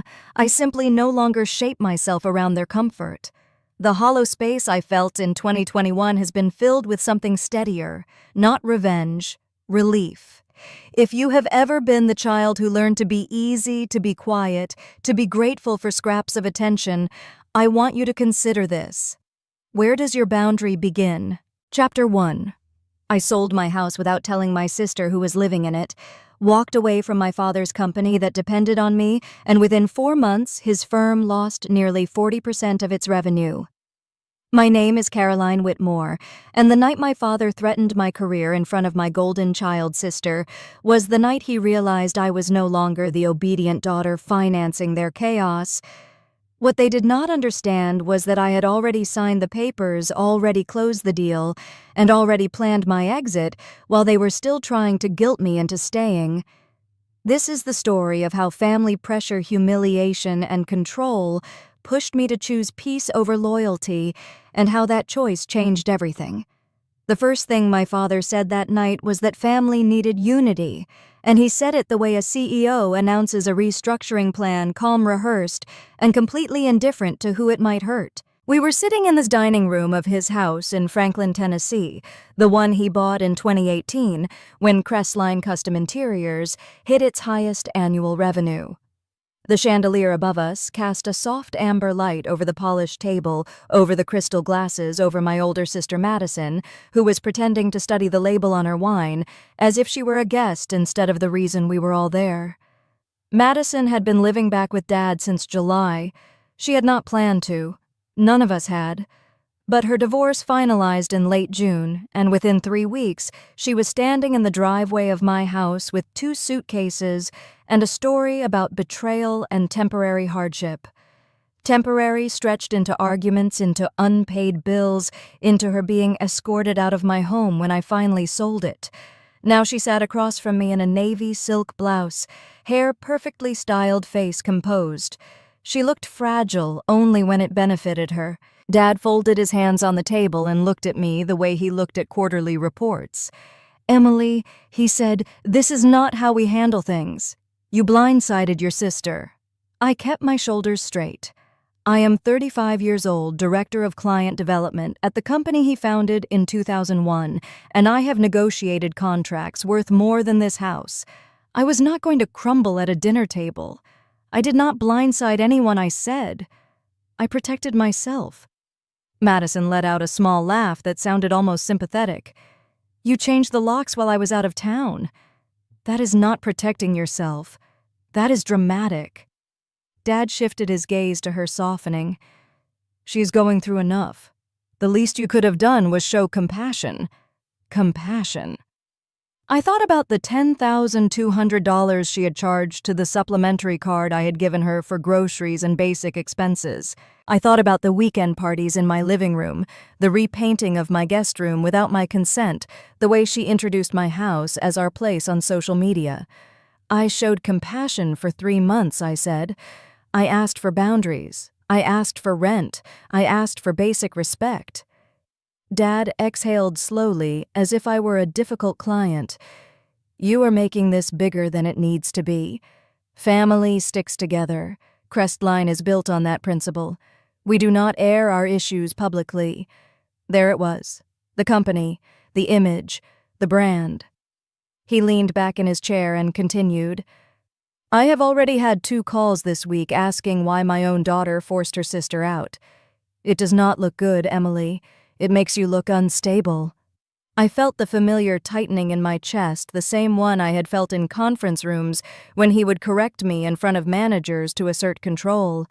Unstable was a word he used carefully, not loud enough to be slander, but sharp enough to sting. "Are you saying this affects my job?" I asked. He held my gaze. "I am saying that leadership requires judgment. If clients begin to question your stability, I have to consider what is best for the company."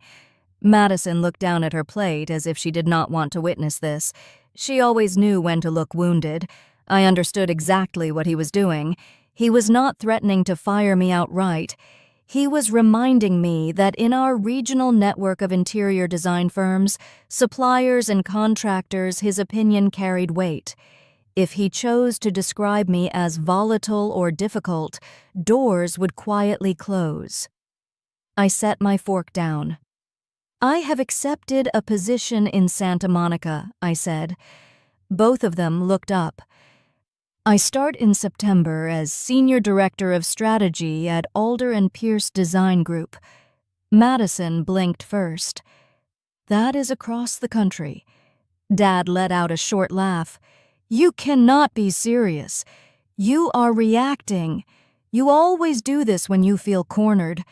I did not react. I interviewed in May. I signed the offer in July. The salary is $148,000 a year. It is more than I make here. He stared at me as if I had spoken in another language. "You did this without consulting me." "I do not work for you forever," I said. "I work for a company, and that company will be fine without me." His jaw tightened. "You think you can just walk away?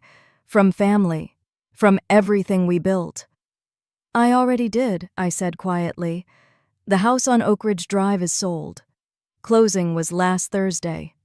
The room went still. Even the hum of the refrigerator in the adjacent kitchen seemed louder. Madison shook her head slowly. "You are lying. It was a cash deal. $685,000. I purchased it in 2020 in my name alone. I refinanced in 2022. I consulted a real estate attorney before listing it. There was no legal claim against it." Dad's face changed then, not to anger, but to calculation. "When did you sign?" "Mid-July. 8-day close." "And you did not think to mention this?" "I had nothing to discuss. It was my property." Madison's composure cracked. "You made me look homeless. Do you understand that? I came back from Charleston, and there was a stranger in the driveway. You had 30 days' notice that I was listing," I said. "I emailed you the timeline. You chose to ignore it." She turned to Dad. "She is doing this to punish me." Dad's eyes stayed on me. "This is impulsive. You are jeopardizing your career over pride." "My career is not tied to this table," I said, "and it is not tied to your approval." For a moment, I saw something flicker across his face. Not sadness, not regret, fear of losing control. "You owe your sister support," he said finally. "She is blood. Blood does not make someone entitled to my mortgage," I replied. The words landed heavier than I expected. I did not raise my voice. I did not slam my hand on the table. I simply said them and let them exist. Dad leaned forward. "If you walk away from this family in this way, do not expect me to protect you professionally. The Nashville design community is small. There it was plain and clean." I met his eyes. "I am not asking for protection." Silence stretched between us. Madison's breathing was shallow. Dad's fingers tapped lightly against the table, the only sign that he had not anticipated this. "You are making a mistake," he said. "Maybe I answered, but it is mine to make." I pushed my chair back slowly and stood. My heart was pounding, but my voice remained steady. I did not look at Madison. I did not offer reassurance. I had spent too many years doing that. As I walked toward the front door, Dad spoke again, softer this time. "You will regret leaving like this." I paused with my hand on the knob.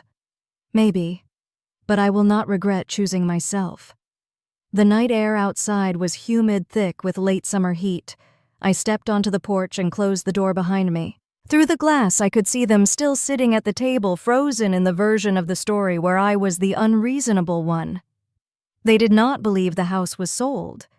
They did not believe I would leave. They thought this was another argument that would dissolve into apology by morning. I walked down the driveway toward my car, feeling something shift inside me.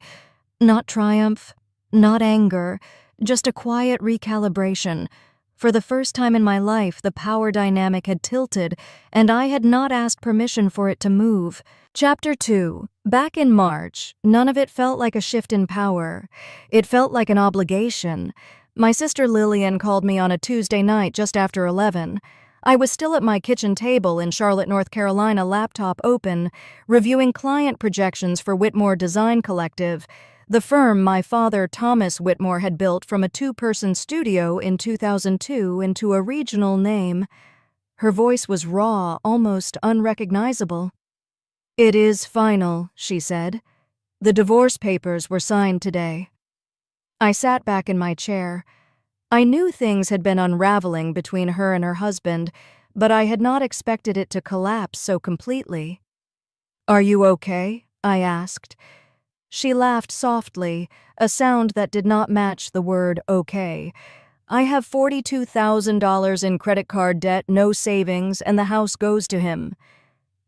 "What do you think?" I felt the familiar tightening in my chest, the instinct to step in and fix. Lillian was 3 years older than me, but she had always lived as if the world would cushion her fall. I had learned to land on my own. "Where are you staying?" I asked. There was a pause. "That is why I am calling." The next morning, my father called before I could return Lillian's texts. "You need to let your sister stay with you for a few weeks," he said. "She is not in a good place." "For how long?" I asked. "A few weeks," he repeated. "Do not overcomplicate this. Family shows up. I should have insisted on terms. I should have drafted something simple, even symbolic.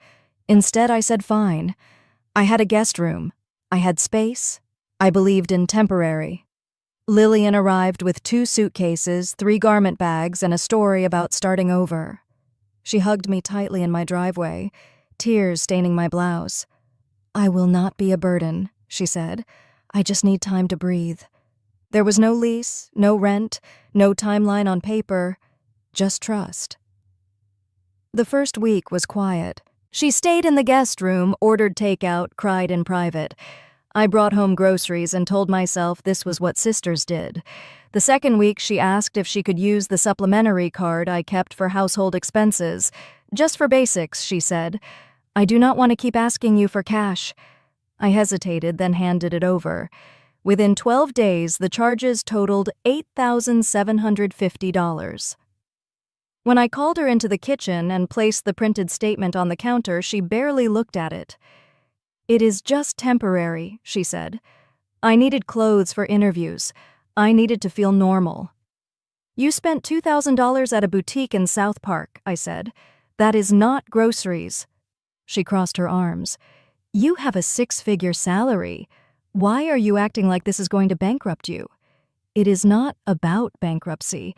It is about boundaries." She rolled her eyes at that word as if it were something pretentious I had picked up from a podcast. Things escalated quietly after that. One Saturday, I came home to find the living room rearranged. The pale gray accent wall I had chosen carefully in 2020 was now a warm beige I did not recognize. "What happened here?" I asked. Lillian stood on a step stool, brush in hand. I could not stand that cold color anymore. It felt depressing. "You did not think to ask me." She climbed down, irritated. "It is just paint. You are acting like I knocked down a wall." That night, there were people in my kitchen I had never met. Wine glasses lined the counter. Someone had placed a Bluetooth speaker on my bookshelf. "I thought you were going out," I said. "Plans changed," she replied, as if that explained strangers in my home. On social media, she posted photos from my back patio with captions about her new chapter. "Our house feels like fresh air." I stared at the words long enough to feel something shift inside me. By mid-April, I canceled the supplementary card. I did it online during a lunch break between client calls. When Lillian found out, she stormed into my home office. "You humiliated me at the salon today," she said. My card declined. "I did not humiliate you. I ended access. You are my sister." "Yes," I said. "Not my dependent." She called my father within the hour. That evening, he phoned me. "What are you doing?" he demanded. "I am stopping the bleeding." It is money, Caroline.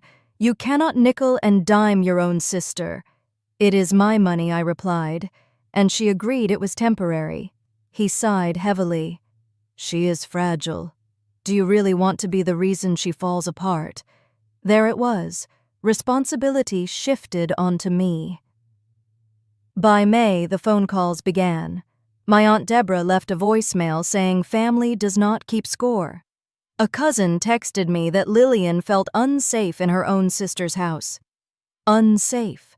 I replayed that word more than once. At Sunday dinner at my father's house, conversations quieted when I entered. Lillian told a story about feeling displaced, and I noticed no one asked how I felt hosting her. You are strong, my aunt said. You can handle this. She cannot. Strength, I learned, was a liability. It meant I did not get to say no. June brought the moment that crystallized everything. My father asked me to step into the glass conference room at Whitmore Design Collective. The walls were transparent, the blinds half open. Our chief financial officer, Rachel Kim, and our HR manager, Melissa Grant, were already seated. He did not lower his voice.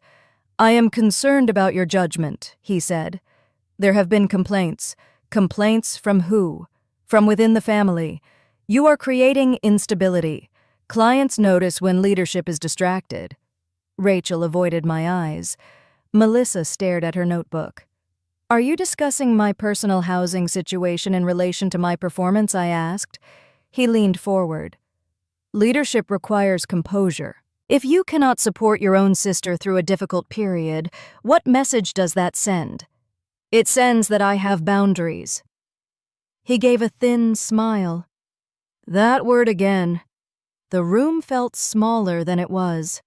Employees passed by outside the glass, able to see us, not hear us.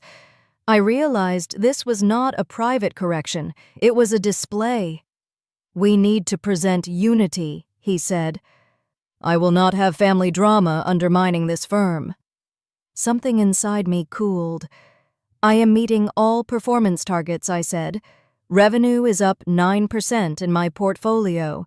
There are no client complaints. This is about culture, he replied. Culture. A word flexible enough to mean whatever he needed it to mean. I did not argue further. I nodded once, stood, and walked out of the room with my back straight. That afternoon, I forwarded every client contract to my personal encrypted drive. I archived emails. I documented dates of conversations, not because I intended to sue anyone, but because I needed clarity. Guilt tripping is effective when it stays emotional. It loses power when it is written down. At home, Lillian was on the couch scrolling through her phone when I came in. Did Dad talk to you? She asked casually. Yes. Good. Maybe now you will stop acting like I am a tenant. I looked at her for a long moment. Maybe I am done acting like I am your safety net. She scoffed, but I could see the flicker of unease. That night, I sat in my bedroom and typed a message to an old college friend who had become one of the most efficient real estate agents in Mecklenburg County. Are you available to talk about a fast listing I wrote to Maya Torres? Her reply came within minutes. Always. What are you thinking? For the first time, I was not thinking about accommodating someone else. I was thinking about an exit. I did not feel triumphant. I felt precise. The next morning, before anyone else woke up, I began outlining a plan that did not include asking permission. Chapter 3. I did not start with the house. I started with a lawyer. 3 days after that early morning decision, I sat across from Daniel Park in a small office in downtown Charlotte. He was in his early 40s, calm, precise, the kind of attorney who read documents twice before speaking once. He flipped through the copy of my deed. You purchased the property in 2020? Yes. And it has always been in your name alone? Yes. No co-owner, no trust, no joint tenancy? No. He leaned back slightly. Your sister has no legal claim. She is not on title. There is no lease agreement. From a property law standpoint, she is a guest. I felt something loosen in my chest.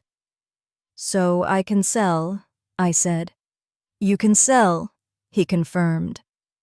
"You are not obligated to house an adult sibling. If you choose to list, I recommend written notice of sale and reasonable time for personal belongings to be removed. Beyond that, it is your asset." I nodded slowly. "And if my father tries to interfere?" He gave a small shrug. "He has no standing unless his name appears on a document. Does it? It does not. Then legally, this is clean. Clean." The word felt sharp and reassuring at the same time. That afternoon, I met with Maya Torres at a coffee shop in South End. She had built a reputation for fast closings with investors who paid cash and did not haggle over inspection minutiae. "You want quiet and fast," she said, reviewing the photos of my house on her tablet. "Very. You are willing to price it competitively." "I am willing to be realistic." She smiled. "That is rare." We agreed to a pre-market approach, no public listing yet. She would circulate it among her investor network first. I kept everything discreet. I took work calls in my car. I stepped outside to answer texts from Maya. The tension began almost immediately. One evening, as I stepped onto the back patio to return a call, Lillian followed me out. "Who keeps calling you from a real estate number?" she asked, arms folded. "A vendor," I said evenly. "For what?" "For something I am handling." She narrowed her eyes. "You are not selling this house, are you?" "I said I am handling something." She stared at me for a long moment, trying to read what I was not giving her. Inside the house, the beige wall she painted caught the fading light. I imagined someone else choosing a different color. A week later, my father asked to see paperwork related to the refinance I had done in 2022. "I need to review the terms," he said casually over lunch at the office. "Why?" "Because if you are in a vulnerable financial position that reflects on us." "I am not vulnerable." "Then show me the documents." "I do not share my mortgage paperwork with my employer," I replied. His expression hardened slightly. "You are being secretive." "I am being independent." He did not like that word any more than he liked boundaries. 2 days after that conversation, Maya called with an offer. $612,000 all cash, she said.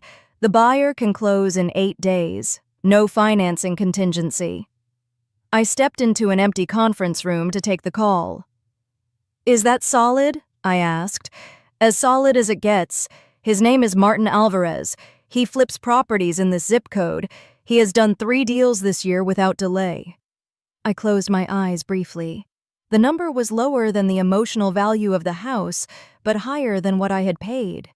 "Let us move," I said. The next week blurred into signatures and scanned documents. Daniel reviewed the purchase agreement. Everything was straightforward. "You are protected," he said. "Once funds clear, there is no reversal." I did not tell Lillian. I did not tell my father. 48 hours before closing, I logged into my bank account and permanently removed her supplementary card access. This time, I did not warn her. I also opened a new account at a different bank and transferred the majority of my savings there. I did not want any shared mailing address confusion or accidental statements arriving in the wrong hands. The night before closing, I began packing. Not everything, just what mattered. Personal files, jewelry from my grandmother, hard drives, my work laptop backups. At 1 a.m, I stood in the hallway listening to the quiet breathing from the guest room. I imagined her waking up to strangers walking through the living room. My hands trembled slightly as I taped the last box shut. I was not fearless. I was methodical. Closing day arrived hot and heavy. I signed the final documents electronically during my lunch break. By 3 p.m, the wire confirmation came through. Funds received. It was done. I drove home that evening as if nothing had changed. Lillian was on the couch watching television. "You seem tense," she said without looking at me. "Long day?" She muted the television. "You are acting strange lately." "I have a lot on my mind." You are not doing something stupid, are you? I looked at her carefully. Define stupid. She frowned, but said nothing more. 2 days later, she left for Miami with friends for a weekend trip. She told me she needed sun and distraction. I did not stop her. While she was gone, I coordinated with Martin. He planned to change the locks the morning after her scheduled return. I arranged for a moving company to box and label her belongings neatly. I was not interested in cruelty. I was interested in completion. The morning of her return, I did not go to the house. I drove to the airport with a one-way ticket to Los Angeles in my purse. My phone rang as I sat at the gate. It was Lillian. I let it ring once more before answering. "Why does my key not work?" she demanded. "Because it is no longer your residence." "What are you talking about?" "I sold the house last week. The new owner changed the locks this morning." There was silence, then a sharp inhale. "You are joking." "I am not. I just got back from Miami. My bags are in the driveway. There is a man here who says he owns the property." "He does." "You cannot do this to me." "I gave you written notice that I was listing. You chose not to take it seriously." "You are vindictive." "I am practical." Her voice cracked. "Where am I supposed to go?" "You have 24 hours to collect your boxed belongings. After that, they will be placed in storage for 30 days. That is more than the law requires." "You planned this?" "Yes." She began to cry, then shifted into anger. "I will call Dad." "You can." She hung up on me. My hands shook after the call ended, not from regret, but from adrenaline. I stared at the departure board above the gate. Flights blinking, destinations shifting. I was not celebrating. There was no cinematic satisfaction, only the quiet realization that something irreversible had occurred. When my father called minutes later, I did not answer. I turned my phone to silent and looked out at the runway. By the time boarding was announced, I felt oddly calm. I walked down the jet bridge with one carry-on and a single suitcase, aware that behind me an old structure was collapsing in ways I could not yet fully see. When I took my seat by the window, I finally allowed myself to breathe. Chapter 4. The plane lifted off the runway, and Charlotte disappeared beneath a layer of cloud that looked softer than the truth I had left behind. Los Angeles in September felt unreal at first. The air in Santa Monica was warm but dry, the sky too blue, the ocean too calm. I rented a small furnished apartment 3 blocks from the beach and started my new role at Bennett Row Design Group the following week. For the first few days, my phone stayed quiet. Lillian sent 2 messages the night of the lock change. My father sent 1 email that said we need to talk. I did not respond to any of them. By late September, the silence began to crack. The first call came from Ryan Caldwell, a supplier I had worked with for years back in Charlotte. "I figured you should know," he said carefully. "Your dad is struggling to keep the Winston hospitality account." "What happened?" I asked, even though I already suspected. "They are concerned about continuity. They heard you left. They are reviewing alternatives." Winston Hospitality was worth $900,000 annually in custom installations. Losing it would not destroy the company overnight, but it would tear a hole in cash flow. I sat at my small kitchen counter in Santa Monica, staring at the white wall in front of me. "Thank you for telling me," I said.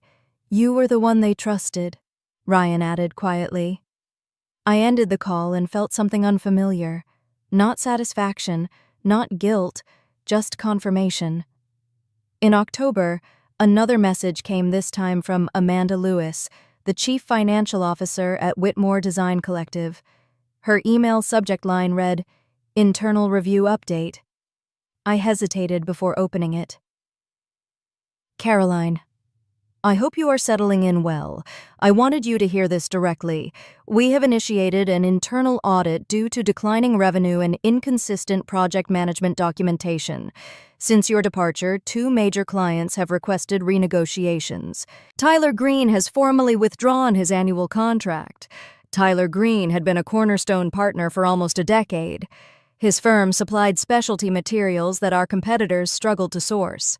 I called Amanda. "How bad is it?" I asked. She exhaled audibly.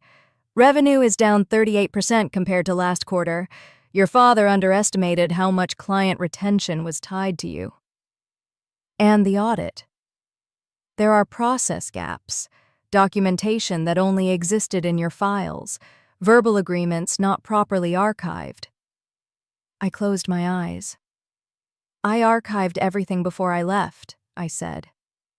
"I know, but you were the one managing those relationships. They are not responding to anyone else." In the background, I could hear office noise, muted but tense. "He is not handling it well," she added. Of course he was not. In November, my father finally left a voicemail instead of a short email. His voice sounded controlled but thinner than I remembered. "Caroline, I need you to call me. We have a situation with Tyler and with the Redmond account. They are questioning continuity.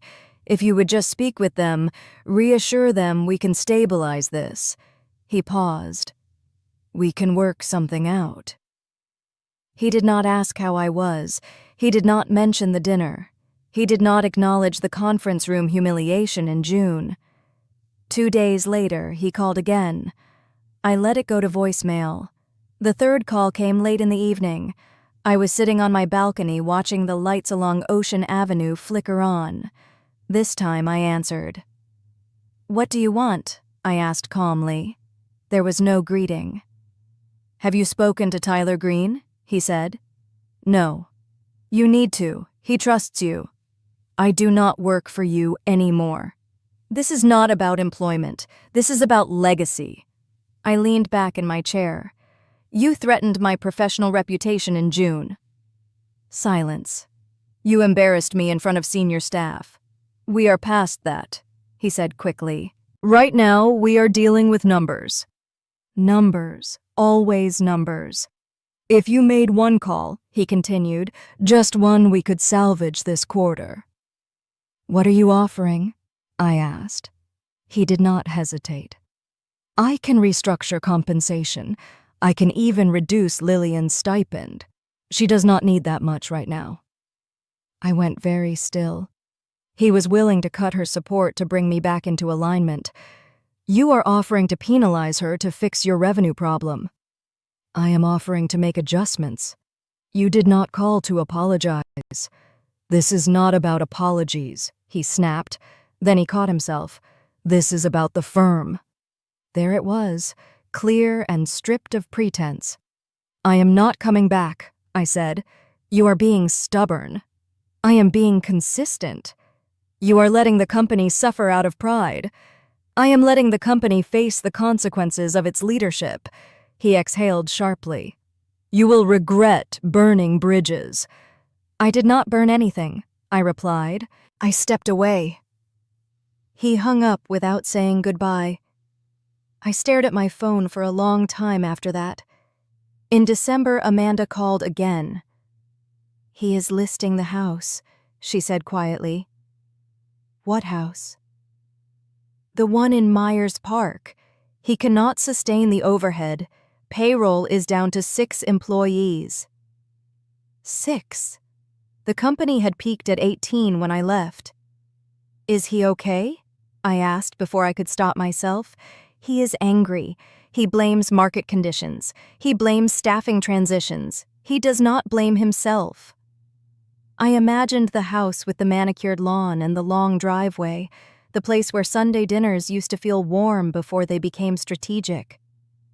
"Thank you for telling me," I said. "You built more of that company than he will ever admit," Amanda replied softly. After the call, I walked down to the beach. The Pacific was colder than it looked, waves rolling in with quiet force. I expected to feel victorious. Instead, I felt something closer to clarity, Karma had not arrived with fireworks. It had arrived with contracts not renewed, with wire transfers, not received, with spreadsheets that no longer balanced. My father sent one final email before the end of the year. Subject line: opportunity to rebuild. The body was brief. Caroline, we can reset this. The house is under contract. The firm is restructuring. If you are willing to return in a consulting capacity, we can stabilize. Let me know. No apology. No acknowledgement of how he had tried to leverage my career to control my personal life. I read it twice. Then I clicked archive. The ocean continued its rhythm beyond my apartment, steady and indifferent. For the first time, I saw my father not as a towering figure or even as an adversary, but as a man who had built his identity on control and was now discovering its limits. I did not feel joy, I felt distance, and I kept my phone on silent. Chapter 5. By January, the quiet stopped feeling defensive and started feeling intentional. Santa Monica in winter does not look like winter. The mornings were cool enough for a light jacket, the sky pale and open, the ocean stretching out without apology.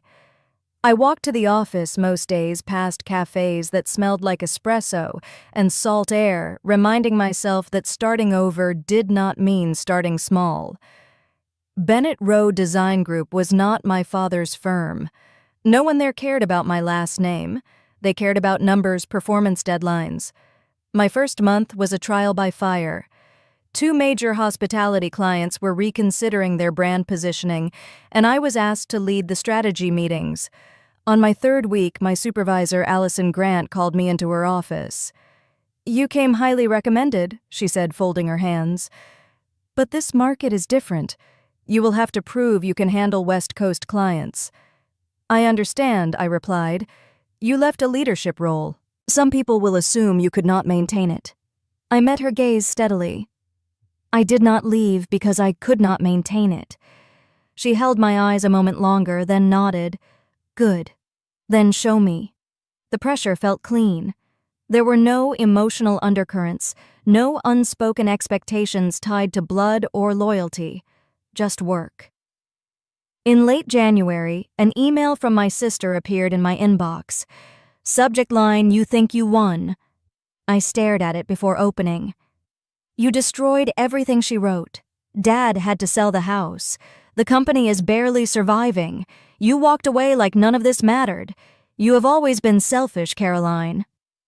I read the message twice, looking for something softer hidden between the accusations. There was none. For a moment, I felt the old pull, the instinct to explain, to defend, to soften the narrative. Then I closed the email without responding.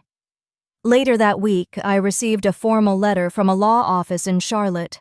My father had retained counsel to request contact information for former clients I had personally managed, claiming potential contractual ambiguities. I forwarded the letter to Daniel Park. He called me within an hour. "There is no merit here," he said. "Your non-compete was regional and limited. You are compliant. So this is posturing. Yes, I will respond." 2 days later, he sent a concise reply declining the request and clarifying the scope of my departure. Professional, unemotional. I did not call my father. I did not write back to Lillian. By February, news filtered through mutual contacts. My father had sold the Myers Park house at a reduced price to cover operating losses. Whitmore Design Collective was down to 6 employees. The Winston Hospitality account had permanently moved on. The firm was no longer the dominant name it once had been in the region, but it had not collapsed either. It had simply shrunk. Lillian had taken a part-time position at a home decor showroom in South Park. A friend sent me a photo by accident, thinking I would find it amusing. I did not. I remembered the way she used to talk about lifestyle branding and curated living. I wondered what it felt like to stand behind a register. One evening in March, I found myself thinking about the house on Oak Ridge Drive, the way the afternoon light used to hit the kitchen island, the faint creak of the third stair. I missed it in a distant way, like a song from a different chapter of my life. I did not miss the tension. I did not miss the careful editing of my own needs. At work, I closed a major account for Bennett Rowe. After the final presentation, Allison shook my hand. "You earned this," she said. I walked out of the office that night with a steady sense of something I had not fully allowed before. Autonomy, not the adrenaline of cutting ties, not the relief of legal protection, something quieter. I could choose my boundaries without negotiating them. I could help someone without losing myself. I could love my family without surrendering to them. One afternoon, my father called again. This time I answered. "Caroline," he said, voice measured. "Yes. I heard you secured the Armitage account." "I did." There was a pause. "That is impressive. Thank you." Another pause. "I wanted you to know the firm is stabilizing. Smaller but stable. I am glad to hear that." He cleared his throat. "I never intended for things to escalate." "They did," I said calmly. Silence stretched between us, not hostile, just honest. "I hope you are well," he said finally. "I am." He did not apologize. I did not demand it. When we ended the call, I did not feel anger. I felt the distance of two adults who had finally stopped trying to control each other. That evening, I walked down to the beach alone. The sand was cool under my feet. The horizon blurred into lavender as the sun dropped. I stood there listening to the waves and thought about the version of myself from a year ago. The woman who believed strength meant endurance. The woman who thought protecting everyone else was the same as being good. I had not burned my family to the ground. I had stepped aside. I had not ruined my father. I had refused to be leveraged. I had not abandoned my sister. I had stopped financing her instability. The wind picked up slightly, carrying the sound of distant laughter from the pier. I breathed in salt and let it settle. Peace did not arrive with a speech. It arrived in small confirmations, in mornings without dread, in decisions made without fear. I turned back toward my apartment as the sky darkened, feeling neither victorious nor defeated, just steady. If you have ever had to choose between loyalty to your family and loyalty to yourself, I would genuinely like to know what you chose and why. Leave your thoughts below. Chapter 1. 4 years ago, my mother texted our family group chat and said she no longer considered me her daughter because I chose to be a teacher. Last month, I stood on a stage in front of 800 people to accept Pennsylvania State Educator of the Year, and she stood up to speak as if she had always believed in me. My name is Meredith Hale. I am 43, a public school superintendent, and that night I decided whether I would let my family rewrite history in front of cameras, reporters, and my own son watching from the front row. What happened next changed everything. The night I was named Pennsylvania State Educator of the Year, my mother tried to speak for me. The ballroom at the Harrisburg Convention Center felt colder than it should have in October. There were close to 800 people seated at round tables draped in navy linen, the stage lit in gold, the state seal projected high above the podium. I sat in the second row beside my husband Daniel and our son Caleb, my hands folded in my lap so tightly my knuckles had gone pale. I am Meredith Hale, 43 years old, superintendent of the Westbrook Unified School District, and for the first time in my life, I was about to be called forward for something no one in my family had ever respected. Across the aisle in the section marked Immediate Family, I saw them. My mother, Eleanor Hale, 71, wearing a pearl necklace I recognized from every charity luncheon she had ever chaired. My older brother, Grant Hale, 50, in a charcoal suit that looked like it had been tailored that afternoon. My sister, Dr. Caroline Hale Mitchell, 47, immaculate as always, her hair smooth, her posture perfect. They were smiling. They looked proud. The announcer was still reading the introduction for another award when I felt Daniel's hand close gently around mine. He leaned toward me and whispered, "They showed up." I nodded once. I had known they would. 3 weeks earlier, a local paper had run a profile on me. It mentioned the literacy reforms we had implemented, the district budget we had stabilized, without cutting teaching staff, and the increase in graduation rates over the past 2 years. It also mentioned that I was a first-generation educator in a family of business and medical professionals. That detail had traveled fast in our town. My family did not show up for graduations, but they always showed up for headlines. 5 years ago, I would have mistaken their presence for reconciliation. That night, I knew better. I first understood the rules of my family in 2016 at a winter gala held at the Lancaster Country Club. The Hale name was printed in gold on the donor board by the entrance. My father had built a real estate development company from scratch in the 80s. My brother later joined him, expanded into commercial properties. My sister opened her dermatology practice in 2015 and quickly became the face of a new wellness wing at a regional hospital. At that gala in 2018, Caroline was honored as the pride of the Hale name. My mother stood at the podium and spoke about excellence, ambition, and legacy. I was seated at a table near the back with a few distant cousins and 2 board members I barely knew. When someone at our table asked my mother what I did, she smiled and said, "She works with kids. Not teacher, not educator, not instructional leader. She works with kids as if I babysat for a living." I remember the way the silverware felt heavy in my hand. I remember smiling back, nodding politely. I told myself it did not matter. There were other moments. In 2017, when I completed my master's degree in educational leadership at Temple University, my mother declined to attend the ceremony because she had a fundraising brunch the same morning. In 2019, when I was promoted to assistant principal at Eastbrook Middle School, my brother congratulated me by saying, "That is a nice stepping stone until you figure out what you really want to do." The most honest moment came in late 2019, a few months before everything broke. We were sitting in my mother's kitchen in Hershey, Pennsylvania. The countertops were spotless. The Christmas decorations had already been arranged with professional symmetry. She poured coffee for both of us and watched me over the rim of her cup.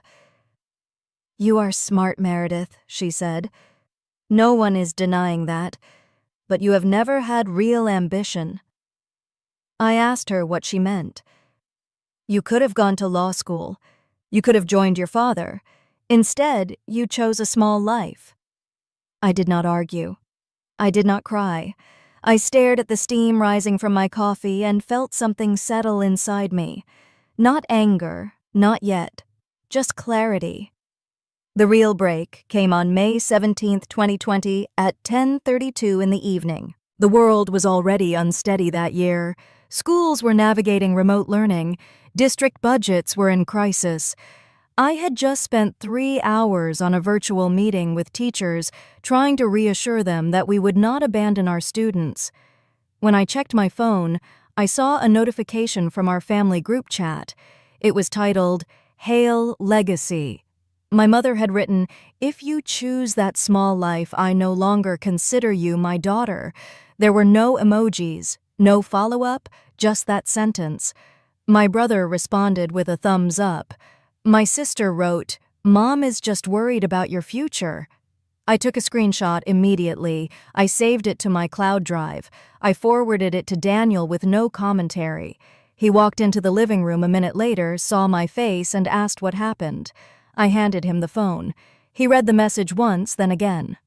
"Are you okay?" he asked. I was not crying. I was not shaking. I felt oddly calm. "I think I just lost my family," I said. That night I blocked their numbers. I left the group chat. I deleted the thread but kept the screenshot. Evidence number 1. From 2020 to 2024, there were no phone calls, no holiday cards, no attempts at reconciliation. There were rumors that my mother told friends I had moved away and chosen a different path. In reality, I was working longer hours than ever. In late 2020, I began seeing a therapist in Harrisburg. Our sessions were not dramatic. We talked about boundaries, about inherited expectations, about the difference between disappointment and rejection. I learned to separate my worth from their approval. I did not spend hours replaying conversations. I did not script imaginary confrontations. I focused on my district, my marriage, my son. One afternoon in 2022, when Caleb was 9, he came home from school with a permission slip for a classroom visit. Parents were invited to speak about their careers. "Are you coming to talk about being a superintendent, Mom?" he asked. "Of course," I said. He hesitated, then added, "Grandma never came to see you teach, right?" "No," I answered. He nodded as if he had already suspected that. There was no drama in his reaction, just quiet understanding. That simple exchange did more to clarify my priorities than any therapy session. Back in the ballroom in Harrisburg, the announcer cleared his throat. "And now, the 2024 Pennsylvania State Educator of the Year is Meredith Hale." The room erupted in applause. Daniel squeezed my hand. Caleb's eyes widened with pride. Across the aisle, my mother rose to her feet with everyone else. Her smile composed her posture regal. My brother clapped, measured and polite. My sister beamed as if she had always believed in me. I stood, smoothed the front of my dress, and walked toward the stage. The distance between my seat and that podium felt longer than any road I had traveled in the past 5 years. I was not walking toward approval. I was walking toward something I had built without it. As I climbed the steps and accepted the plaque from the Secretary of Education, I caught a glimpse of my mother shifting in her seat, leaning slightly forward as if preparing to rise again. Tension settled in my chest, steady and clear. The debt had been created years ago. I knew even before I reached the microphone that tonight it would come due. Chapter 2. Long before that ballroom and the polished plaque waiting on the podium, my life had been built in quieter rooms. I started teaching in 2009 at a public middle school in Bucks County, Pennsylvania. I was 27, fresh out of graduate school, carrying a canvas tote filled with lesson plans and more optimism than experience. My classroom smelled like dry erase markers and cafeteria pizza, and I loved it. My family did not. At Sunday dinners, my brother Nathan would ask how my little classroom was doing, and my sister Lauren would talk about surgical residencies and research conferences. My father would turn the conversation toward zoning permits and commercial leases. When it circled back to me, it was always framed as something temporary. "So, when are you going back to school for something bigger?" Nathan asked once in 2012. "This is bigger," I told him. He laughed like I had made a charming joke. Over the next decade, I stayed. I coached debate. I mentored first-year teachers. I volunteered for curriculum committees that no one else wanted. In 2019, at 37, I was promoted to assistant principal at Maple Ridge Middle School. It was not glamorous, but it mattered. My mother sent a single text. "Congratulations." No exclamation point. By 2022, after years of district work and long evenings reviewing policy drafts, I was appointed superintendent of Pine Valley Unified School District. 14 schools, about 9,200 students, a staff that looked to me for stability in a system that rarely felt stable. At 40, I sat at the head of board meetings in a navy blazer, listening to parents debate mask mandates and curriculum changes, knowing that leadership was not about being liked, it was about being steady. Then came 2023. The district faced a projected deficit of $3.2 million. Federal relief funds were expiring. Enrollment had dipped slightly. Headlines used words like shortfall and mismanagement even before we had presented a plan. At a March board meeting, the room was packed. Fluorescent lights hummed overhead. I stood at the podium and outlined a restructuring proposal that would preserve teaching positions by cutting administrative overhead and renegotiating vendor contracts. One board member, an older man named Richard Cole, leaned back in his chair and said, "Do you have community backing for this kind of change?" I understood what he was asking. "Do you have powerful people who will defend you if this fails?" I answered evenly. "We have teachers, parents, and students who believe in the direction we are heading. That is the community I answer to." He did not look convinced. After the meeting, as I gathered my papers, another board member pulled me aside. "Meredith," she said softly, "perception matters. People want to know you have support beyond the district." I nodded. I knew exactly what that meant. My family had influence in this county. My father had built half the office parks along Route 611. My brother's firm handled contracts for developers. My sister's clinic treated half the board's spouses, but since May of 2020, they were not my safety net. They were a closed door. In September 2024, a journalist from the Philadelphia Ledger wrote a feature about Pine Valley's turnaround. She called me a quiet reformer who stabilized a district without sacrificing classroom quality. The article included my age, my years in education, and a brief mention that I came from a prominent local family. The morning it was published, my phone buzzed with a number I had not seen in years. It was Lauren. "Mom is not well," she wrote. "You do not need to drag the past into everything. Let this be about the kids." I stared at the message for a long time before responding. "What are you talking about?" I typed. "Just do not escalate anything at the ceremony," she replied. "We are proud of you." The words felt staged. I called Melissa Torres, a reporter I had known since my assistant principal days. She had covered our budget hearings in 2023 and had become someone I trusted. "Have you heard anything about my mother being ill?" I asked. There was a pause on the line. "Ill," she repeated. "Meredith." "I saw her last night at the Heritage Foundation Gala in Doylestown. She looked fine. She chaired the auction. So she is not in the hospital, not unless they serve champagne in the ICU." I closed my eyes and let the silence settle. That was the first twist. Not an apology, not concern. A preemptive warning disguised as care. 5 days later, on September 15, 2024, an email arrived in my inbox from my brother. The subject line read, "Friendly advice. Meredith." He wrote, "As a practicing attorney, I strongly recommend that you refrain from making any public statements that could be construed as defamatory toward family members. Public platforms amplify risk. I would hate to see your professional achievements overshadowed by unnecessary legal complications." There was no greeting beyond my name, no congratulations. I read it twice, then forwarded it to Daniel. He called from his office 10 minutes later. "Is he threatening you?" he asked. "Not directly. That is how he works." I scheduled a consultation with a civil attorney in Harrisburg, a man named Daniel Avery, who had spent 3 decades litigating contract disputes and reputation cases.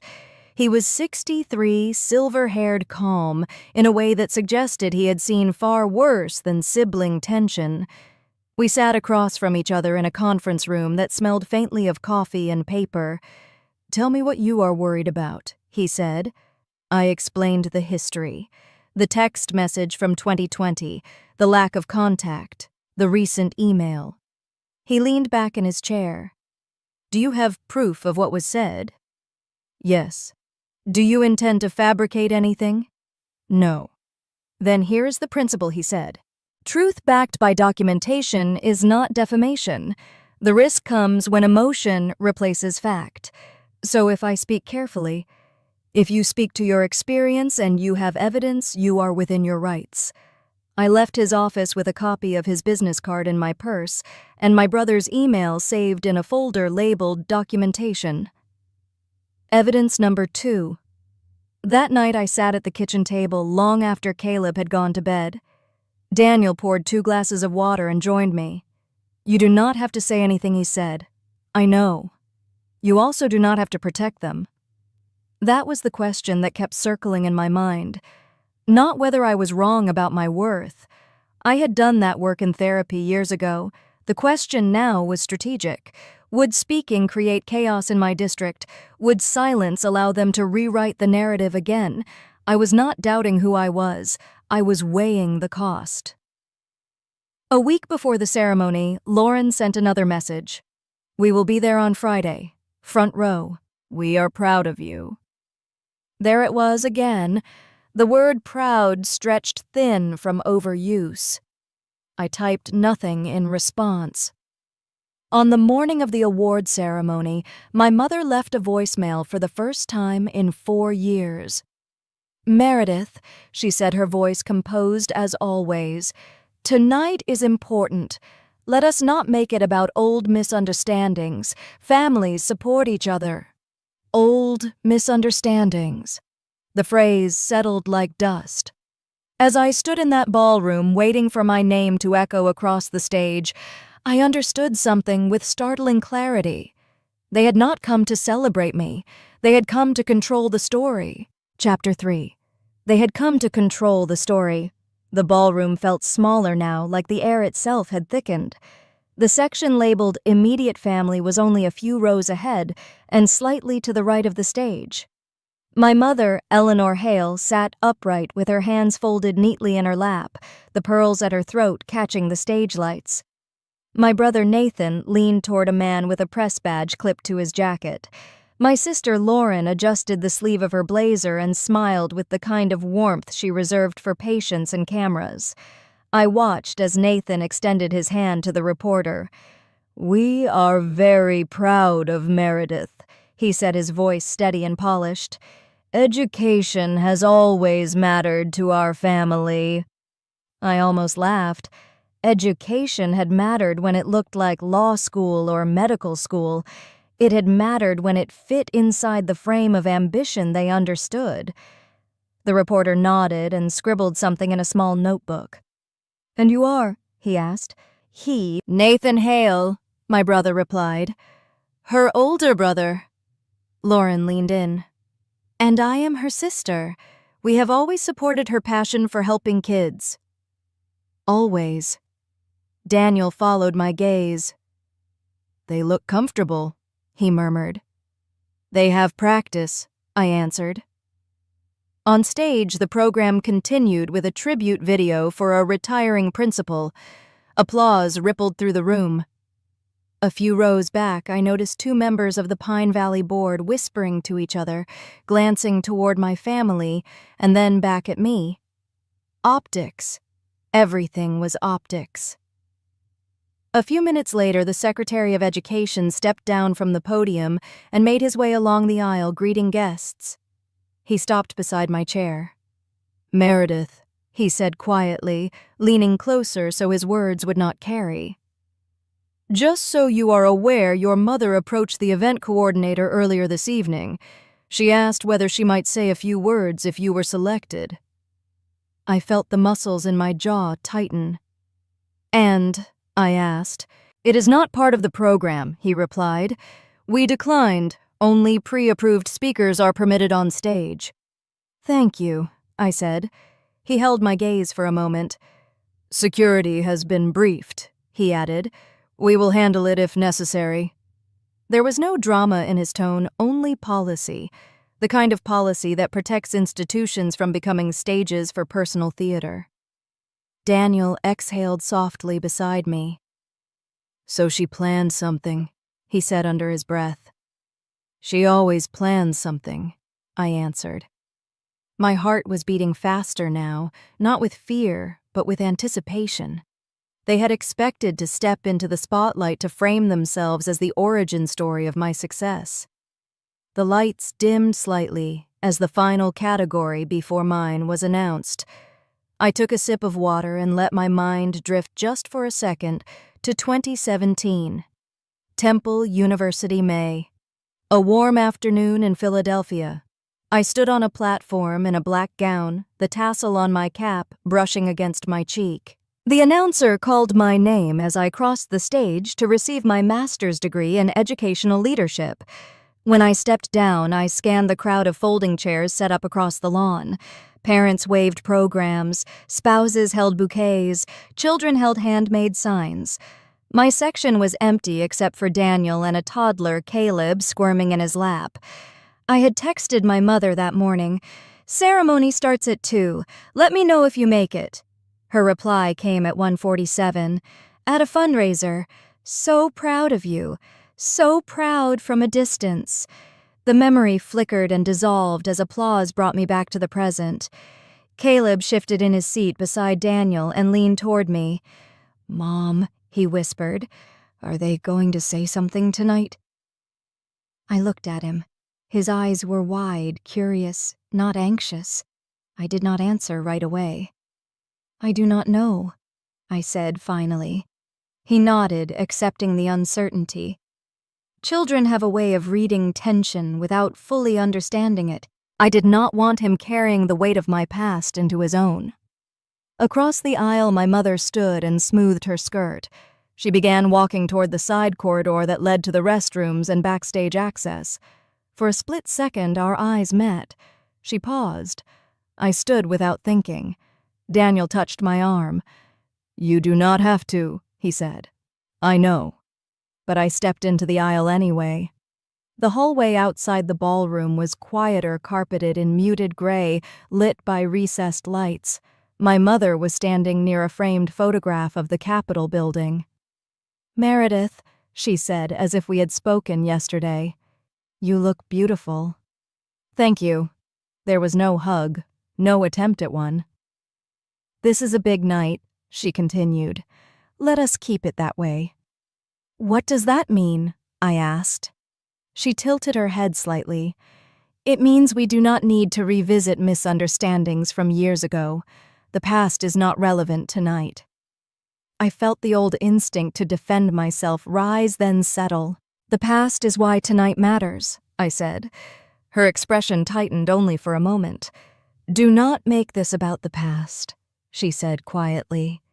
"Families support each other. That is what people need to see. People. Always people." For a heartbeat, I considered telling her everything. About the therapy. About the nights I questioned whether I was ungrateful or unworthy. About the screenshot saved in a folder on my laptop. Instead, I took a step back. "I am not asking you to say anything," I said, "and I am not promising that I will not." She held my gaze, searching for something. "You are being dramatic," she said. "No one wants a scene." Neither do I thought. Behind us, a staff member passed by carrying a stack of programs. He glanced at us, then away. The hallway did not belong to us. It belonged to the event. From inside the ballroom, I heard the host announce that the final award of the evening was coming up. My mother straightened her shoulders. "Whatever you decide," she said, "remember that our name is attached to yours." There it was again. Not concern for me, concern for the name. I walked back toward the ballroom without responding. When I re-entered, Daniel looked at my face and understood. "What did she say?" he asked. "She asked me not to make it about the past." He gave a small, humorless smile. "And is it?" "Yes," I said. "It is."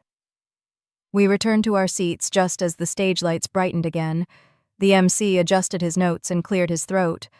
Across the aisle, my mother was already seated, her posture composed. Nathan whispered something to the reporter again, and Lauren gave a soft laugh that carried just far enough for me to hear it. They looked certain that the narrative would hold, certain that their version of support would be the one remembered. The MC began reading the introduction for the State Educator of the Year. He spoke about district reform, about stabilizing budgets, without cutting teachers, about literacy rates rising against expectations. Each sentence felt like a drumbeat. Caleb reached for my hand. Daniel squeezed the other. My pulse synchronized with the cadence of the voice on stage. "And the 2024 Pennsylvania State Educator of the Year is Meredith Hale." The room erupted. I stood. The story was about to shift. Chapter 4. I walked toward the stage with a calm I had not rehearsed. The applause rose around me, warm and sustained, but I could still hear my own footsteps against the polished floor. The Secretary of Education shook my hand and handed me the plaque. The weight of it surprised me. Solid, real. I turned toward the microphone. The lights were brighter from up there. The audience blurred into a soft sea of faces, except for one section I could see clearly. My husband Daniel sat upright, steady, his eyes fixed on me. Our son Caleb leaned forward in his seat, hands clasped together. Across the aisle, my mother Eleanor sat perfectly composed. My brother Nathan had stopped whispering. My sister Lauren had straightened her spine. I adjusted the microphone slightly. "Thank you," I began. My voice carried cleanly through the room. "I am deeply honored to accept this recognition on behalf of Pine Valley Unified School District. Nothing we have accomplished over the past 2 years happened because of one person." I spoke about teachers who stayed late to tutor struggling readers. I mentioned principals who balanced budgets and compassion in the same breath. I thanked the custodial staff who kept buildings open through snowstorms and staff shortages. "This work belongs to them," I said. "Leadership in education is not about visibility. It is about responsibility." I paused and glanced down at Daniel. "I also want to thank my husband," I continued. "Daniel has stood beside me through every late night, every tense board meeting, every decision that felt heavier than it should have. He has never once asked me to be smaller so others could feel comfortable." Daniel smiled, but his eyes were bright. "And to my son, Caleb," I said, my voice softening slightly, "you remind me every day why this work matters. You remind me that courage is learned by watching, not by listening." Caleb sat up straighter. I did not look toward the immediate family section. I did not mention my parents. I did not say the word legacy. The applause that followed was warm, but not explosive, respectful. Then I saw movement. Out of the corner of my eye, my mother rose from her seat. At first, I thought she was simply adjusting herself. Then she stepped into the aisle. The room quieted instinctively the way rooms do when something unscripted begins to unfold. She moved toward the side stairs leading up to the stage. A staff member in a navy blazer stepped into her path. "I would just like to say a few words," my mother said, her tone pleasant but firm. "I am sorry, ma'am," the staff member replied. "Only approved speakers are permitted on stage." "I am her mother," Eleanor said. "This is a family moment." From where I stood, I could hear her clearly. The staff member kept his voice even. "I understand. The program does not allow additional remarks." She glanced up at me. "Meredith," she called out, projecting just enough to reach the front rows. "May I?" It was subtle. Not a shout. An invitation. An opening. The Secretary of Education shifted slightly beside me. I sensed the tension ripple outward, not dramatic, just alert. I stepped closer to the microphone. "It is not part of the program," I said evenly. The room held its breath. My mother did not move closer. She did not touch the stairs. She simply stood there, framed by the aisle pearls catching the light. "I would only take a minute," she said. I felt something inside me settle into place. Not anger, not revenge, precision. 4 years ago, she had removed me from her narrative with a single sentence. Tonight, she was trying to step back in. I leaned slightly toward the microphone.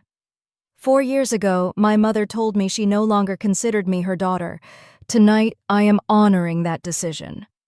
The words left my mouth without shaking. There was silence. Not confusion, not outrage. Silence. It lasted perhaps 3 seconds, though it felt longer. I could hear the faint hum of the stage lights, the soft rustle of fabric as someone shifted in their seat. Then applause began. Not explosive, not chaotic, steady. It grew in layers, first from the middle rows, then the back, then the front. I did not look triumphant. I did not smile. I simply stood there. Across the aisle, Lauren lowered her eyes. Nathan remained still, his jaw set, his expression unreadable. My mother did not argue. She did not protest. She simply let her hand fall back to her side. The staff member gently gestured toward her seat. "Ma'am," he said quietly. She nodded once and returned to her chair. I noticed something else then. 2 members of the Pine Valley Board were watching the exchange with a different expression than before. Not curiosity, recognition. The reporter Nathan had been speaking with was holding his phone at chest-level recording. The Secretary of Education leaned toward me and whispered just loudly enough for me to hear. "You handled that with dignity." I inclined my head slightly and turned back to the audience. "Education," I continued, my voice steady again, "is about standing firm in truth, even when it would be easier to stay silent. Our students deserve adults who model integrity." There were no more interruptions. I concluded by thanking the state for investing in public schools and reaffirming my commitment to Pine Valley. The applause at the end felt different. It was not just for an award, it was for clarity. When I stepped away from the microphone, the Secretary of Education shook my hand again. "Congratulations," he said. Daniel met me at the base of the stage steps. Caleb wrapped his arms around my waist. "You were brave," he whispered. I bent down slightly so we were eye level. "No," I said softly.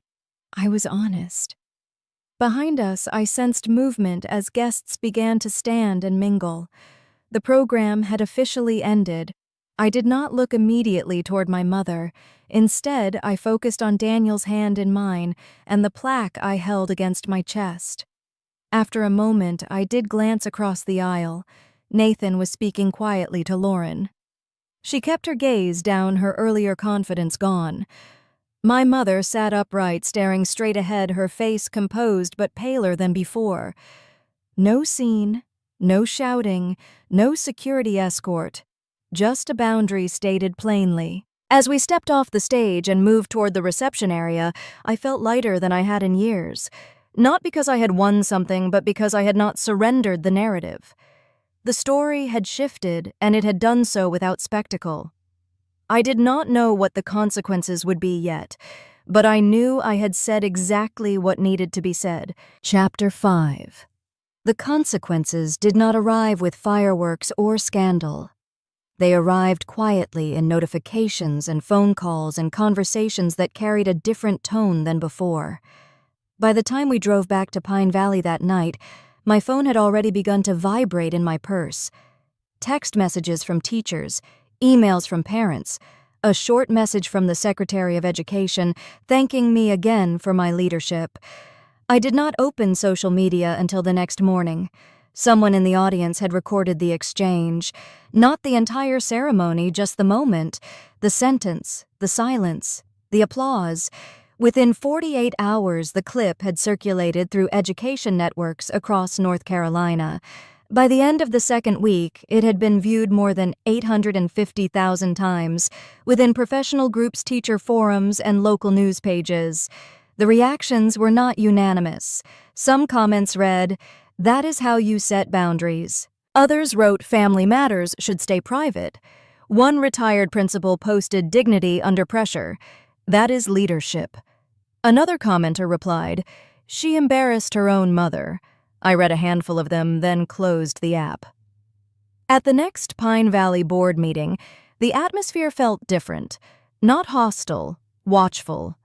Richard Cole, who had once asked about community backing, nodded to me before the session began. "You handled yourself well," he said quietly. I thanked him and took my seat. The real shift, however, happened beyond the district.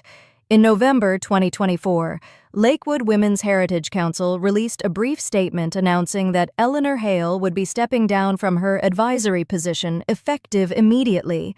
The language was polite. It cited a desire to focus on personal matters.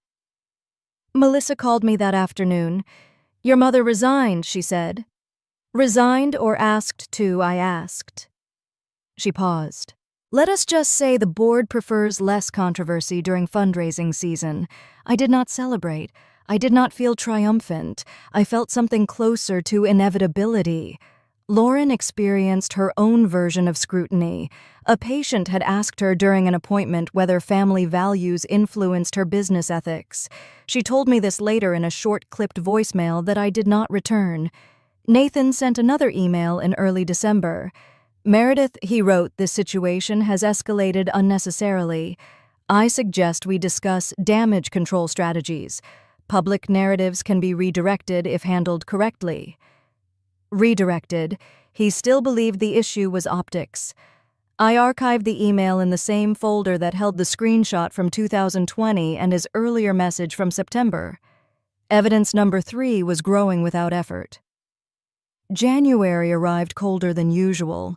Snow dusted the sidewalks outside our house in Pine Valley. On the 3rd day of the new year, a handwritten envelope appeared in our mailbox. The return address was my mother's. I recognized her handwriting immediately. Careful, deliberate, slanted slightly to the right. I did not open it in the driveway. I carried it inside, set it on the kitchen counter, and stared at it while the kettle boiled.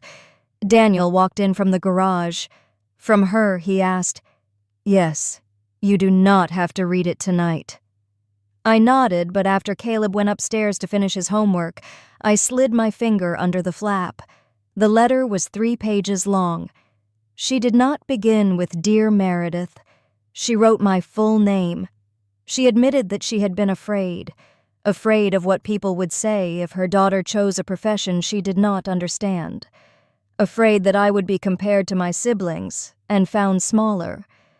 Afraid that she had failed to guide me towards something more impressive. She wrote that the text message in 2020 had been written in anger and pride. She wrote that she regretted the wording. She did not ask me to forgive her. She did not blame me. She ended with a single sentence: "I did not know how to love you without measuring you." I folded the pages carefully and placed them back in the envelope. Daniel watched my face. "How do you feel?" he asked. "Tired," I said honestly. "But clear. Are you going to respond?" "Not tonight." Weeks passed. I did not reply in January. I did not reply in February. I was not punishing her. I was protecting myself. Therapy had taught me a phrase that felt especially true now. Forgiveness does not equal access. I could accept that she was human. I could even accept that she had been shaped by expectations of her own. That did not mean I owed her a seat at my table. I kept the letter in the same folder as the screenshot and the emails, not as a weapon, as a record. In the spring, Caleb came home from school flushed with excitement. "Mom," he said, dropping his backpack by the door, "we had to write about someone we think is brave." "Oh, really?" I said, smiling. "Who did you choose?" He shrugged as if it were obvious. "You." I laughed softly. "Why?" "Because you stood up for yourself," he said. "And you did not yell. You just told the truth. Children simplify what adults complicate." Later that night, after he had gone to bed, I sat at my desk and thought about legacy, not the kind printed on donor walls, the kind carried quietly forward. In October 2025, 1 year after the ceremony, Pine Valley Unified School District launched a scholarship for graduating seniors who plan to pursue degrees in education. We called it the Pine Valley Future Educators Scholarship. There was no family name attached to it, no plaques honoring donors. At the first award reception, a young woman with nervous hands accepted the certificate and said she wanted to teach because one of her middle school teachers had changed her life. I stood in the back of the room and felt something settle that had once felt fractured. My mother did eventually send another letter, shorter, less defensive. We exchanged a handful of emails over the following months, polite, cautious. I did not rejoin any group chats. I did not attend any family galas. We were not restored to what we had been. We were redefined. Some stories end with reconciliation. Mine ended with clarity. I was never erased. I was underestimated. If you have ever been measured against someone else's definition of success, if you have ever been told that your path was too small or too quiet, I want to know what you would do when given the microphone. Would you stay silent, or would you speak your truth and let the story shift? Chapter 1. The night my husband told me he was keeping the house, the company, and even the right to decide where our son would live, he thought he was ending our marriage like a business deal. 2 weeks later, his mistress was standing barefoot in my kitchen, my mother-in-law was treating me like a guest in the home I built, and my own son still did not know who to believe. What Bennett never realized was that while he was busy replacing me, I was the one person in that house who understood exactly how much of his perfect life was built on lies, debt, and paper he never thought I could read. My name is Eliza Cole, and by the time he signed that divorce agreement, he was not taking everything from me. He was signing for the collapse of everything he thought was his. People love to say some women make life look easy. They say it like praise, like they are handing you flowers, when what they are really doing is erasing every invisible thing you had to carry, so everyone else could walk through the day feeling light. I am 43 years old, and until 3 months ago, I lived in a big white house in Westport, Connecticut, with black shutters, a kitchen island the size of a small boat, and framed family photos arranged so carefully on the built-ins that guests used to stop and smile before they ever made it to the dining room. From the street, my life looked polished enough to belong on the cover of a local magazine. My husband, Bennett Cole, ran a boutique real estate development company called Cedar and Stone Development. Our son Noah was 17 and in the middle of college applications. We had the kind of life people in our town liked to point to when they wanted proof that hard work paid off. What they meant was that Bennett looked good in a fitted jacket and knew how to shake hands like a man who had never once doubted his own future. What they never meant was me. I was the one who knew Noah had an orthodontist appointment on Tuesday, a college counseling meeting on Thursday, and a draft of his common application essay due Sunday night. I was the one who remembered which charity gala required black tie, which school fundraiser needed a silent auction basket, and which potential buyer was allergic to lilies, so I needed the florist to switch out the centerpieces before the open house in Fairfield. I kept the tax folders labeled by year. I handled the insurance renewals. I knew which vendor for Bennett's staging furniture could be paid on Friday without causing a problem, and which one needed a partial payment that afternoon, or they would start calling his office instead of me. I coordinated cleaning crews, photographers, caterers, escrow offices, electricians, painters, and the sweet older woman from church who baked lemon bars for donor dinners when I ran out of time. People saw Bennett cutting a ribbon in front of a renovated colonial and called him brilliant. They saw me standing 3 steps behind him in heels that hurt my feet and called me supportive. Bennett loved that word, supportive. It made my work sound weightless. When I met him, I was 26 and working as a legal assistant for a small firm in Stamford that handled a lot of property transactions. I was good at details, good at deadlines, good at noticing what everyone else missed. Bennett was 32, then sharp, handsome, in a way that photographs well and full of easy confidence. He talked like the future had already agreed to his terms. The first time he asked me out, he leaned against the reception desk after dropping off a stack of closing documents and told me I had the kind of face people trusted. At the time, I thought it was charming. Years later, I understood that Bennett had always been very good at identifying useful qualities in other people. The early years of our marriage looked happy because in many ways they were. Or maybe they were busy enough to resemble happiness. We bought a smaller house first, fixed it up, sold it, moved up. Then another. Then the bigger one in Westport once Cedar and Stone started getting enough attention that Bennett needed a home that matched his story. Every step of that ladder had my fingerprints on it, even if my name was never the one anyone remembered. I picked the finishes buyers fell in love with. I calmed contractors when Bennett overpromised. I drafted client dinner seating charts that kept investors away from people they hated and next to people they might impress. I handled the domestic side of our lives so cleanly that Bennett got to move through it like a man untouched by clutter appointments or consequence. There were evenings when our house was full of people from the school board, local business owners, 2 couples from church, and a hedge fund wife who always acted like she was slumming it in Connecticut on weekends. I would be in the kitchen, checking on the roast, texting the babysitter about Noah's curfew, reminding the caterer that one guest was gluten-free, while Bennett stood near the fireplace with a drink in his hand, laughing like all of it had simply risen around him out of admiration. He liked introducing me to people. He always did it the same way. "This is Eliza. She makes all of this look effortless." Everyone smiled at me, and I smiled back, and no one heard the insult hidden inside the compliment. His mother heard it, though. Evelyn Cole heard everything. Evelyn was never the kind of mother-in-law who screamed or slammed cabinet doors. She was educated, polished, active at church, and very careful with her tone. That made her cruelty harder to challenge.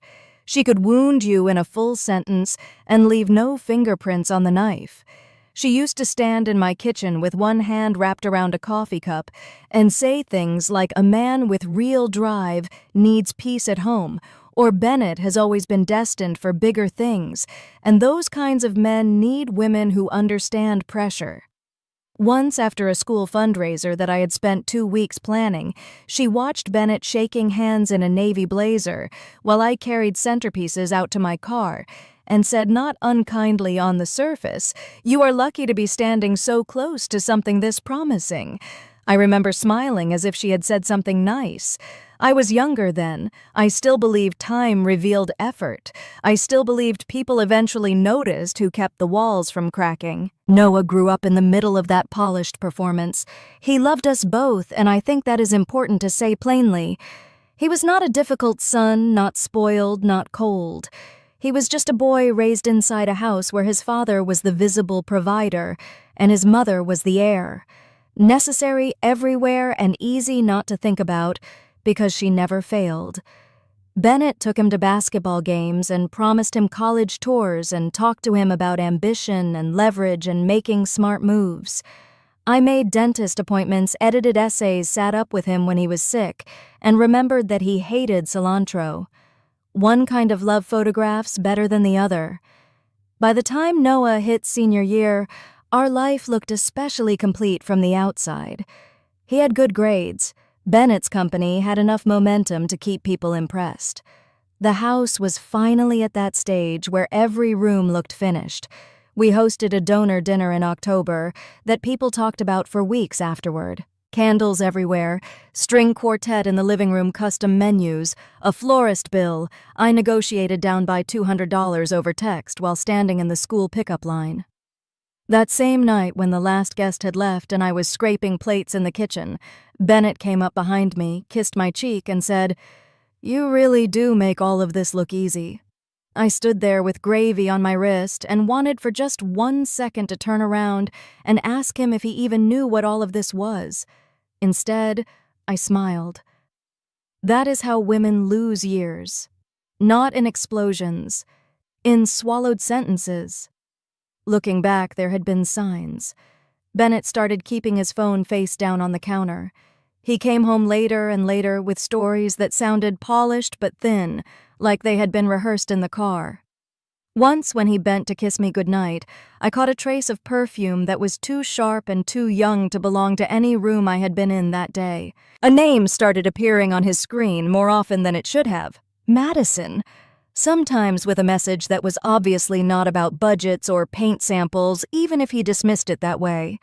There were also little blanks in conversations about money, numbers that changed slightly when repeated, a refinance he brushed off too quickly, a project delay he explained with too much confidence. I did what a lot of women do when the ground starts shifting under their feet. I noticed then, minimized, then noticed more. The night he asked for the divorce was a Thursday in late February. Noah was upstairs, half studying and half pretending not to panic about college decisions. I had just finished loading the dishwasher after dinner. Bennett walked in from his office, loosened his tie, and sat at the kitchen island, the way he did when he wanted something handled. There was no trembling in his voice, no visible guilt, just fatigue arranged to look sincere. He said, "We need to talk." I dried my hands and sat across from him. He folded them on the counter and said he did not think either of us was happy anymore. He said we had been living like business partners for years. He said there was no reason to drag things out and make this uglier than it needed to be. He said if we were smart, we could do this with dignity. I remember looking at his face and realizing he had practiced the word dignity. I did not say anything. I think he mistook that for weakness. He moved quickly after that, as if the emotional portion had been an unpleasant formality, and now we could get to the real agenda. The house should stay with him, he said, because Noah needed stability, and because, frankly, his image mattered in his business. Cedar and stone was obviously his. There was no point pretending otherwise. I could move out before things became too disruptive for Noah. We could work out a schedule, though. At Noah's age, he was old enough to decide where he wanted to spend his time. That was the moment it happened. Not when he said divorce. Not even when he made it sound like a board meeting. It was when he placed our son in the same category as timing logistics and real estate optics. I heard myself ask very quietly, "Are you talking about our child or a guest room?" He exhaled as if I were making things difficult. That was Bennett's gift. He could turn your pain into poor manners in under 5 seconds. "I just want this to be civilized," he said. Civilized. I looked at the man sitting across from me and understood all at once that he was no longer speaking as a husband. Maybe he had not been for a long time. He was speaking as someone inventorying a life and deciding which parts still served him. I did not cry. I did not throw a glass. I did not ask if there was someone else, even though I already knew enough to stop insulting myself with that question. I sat there and listened while he reduced 15 years of marriage into assets, optics, and scheduling. Later that night, I lay in our bed on my side of a mattress that suddenly felt staged and stared at the ceiling fan, turning in slow, lazy circles above me.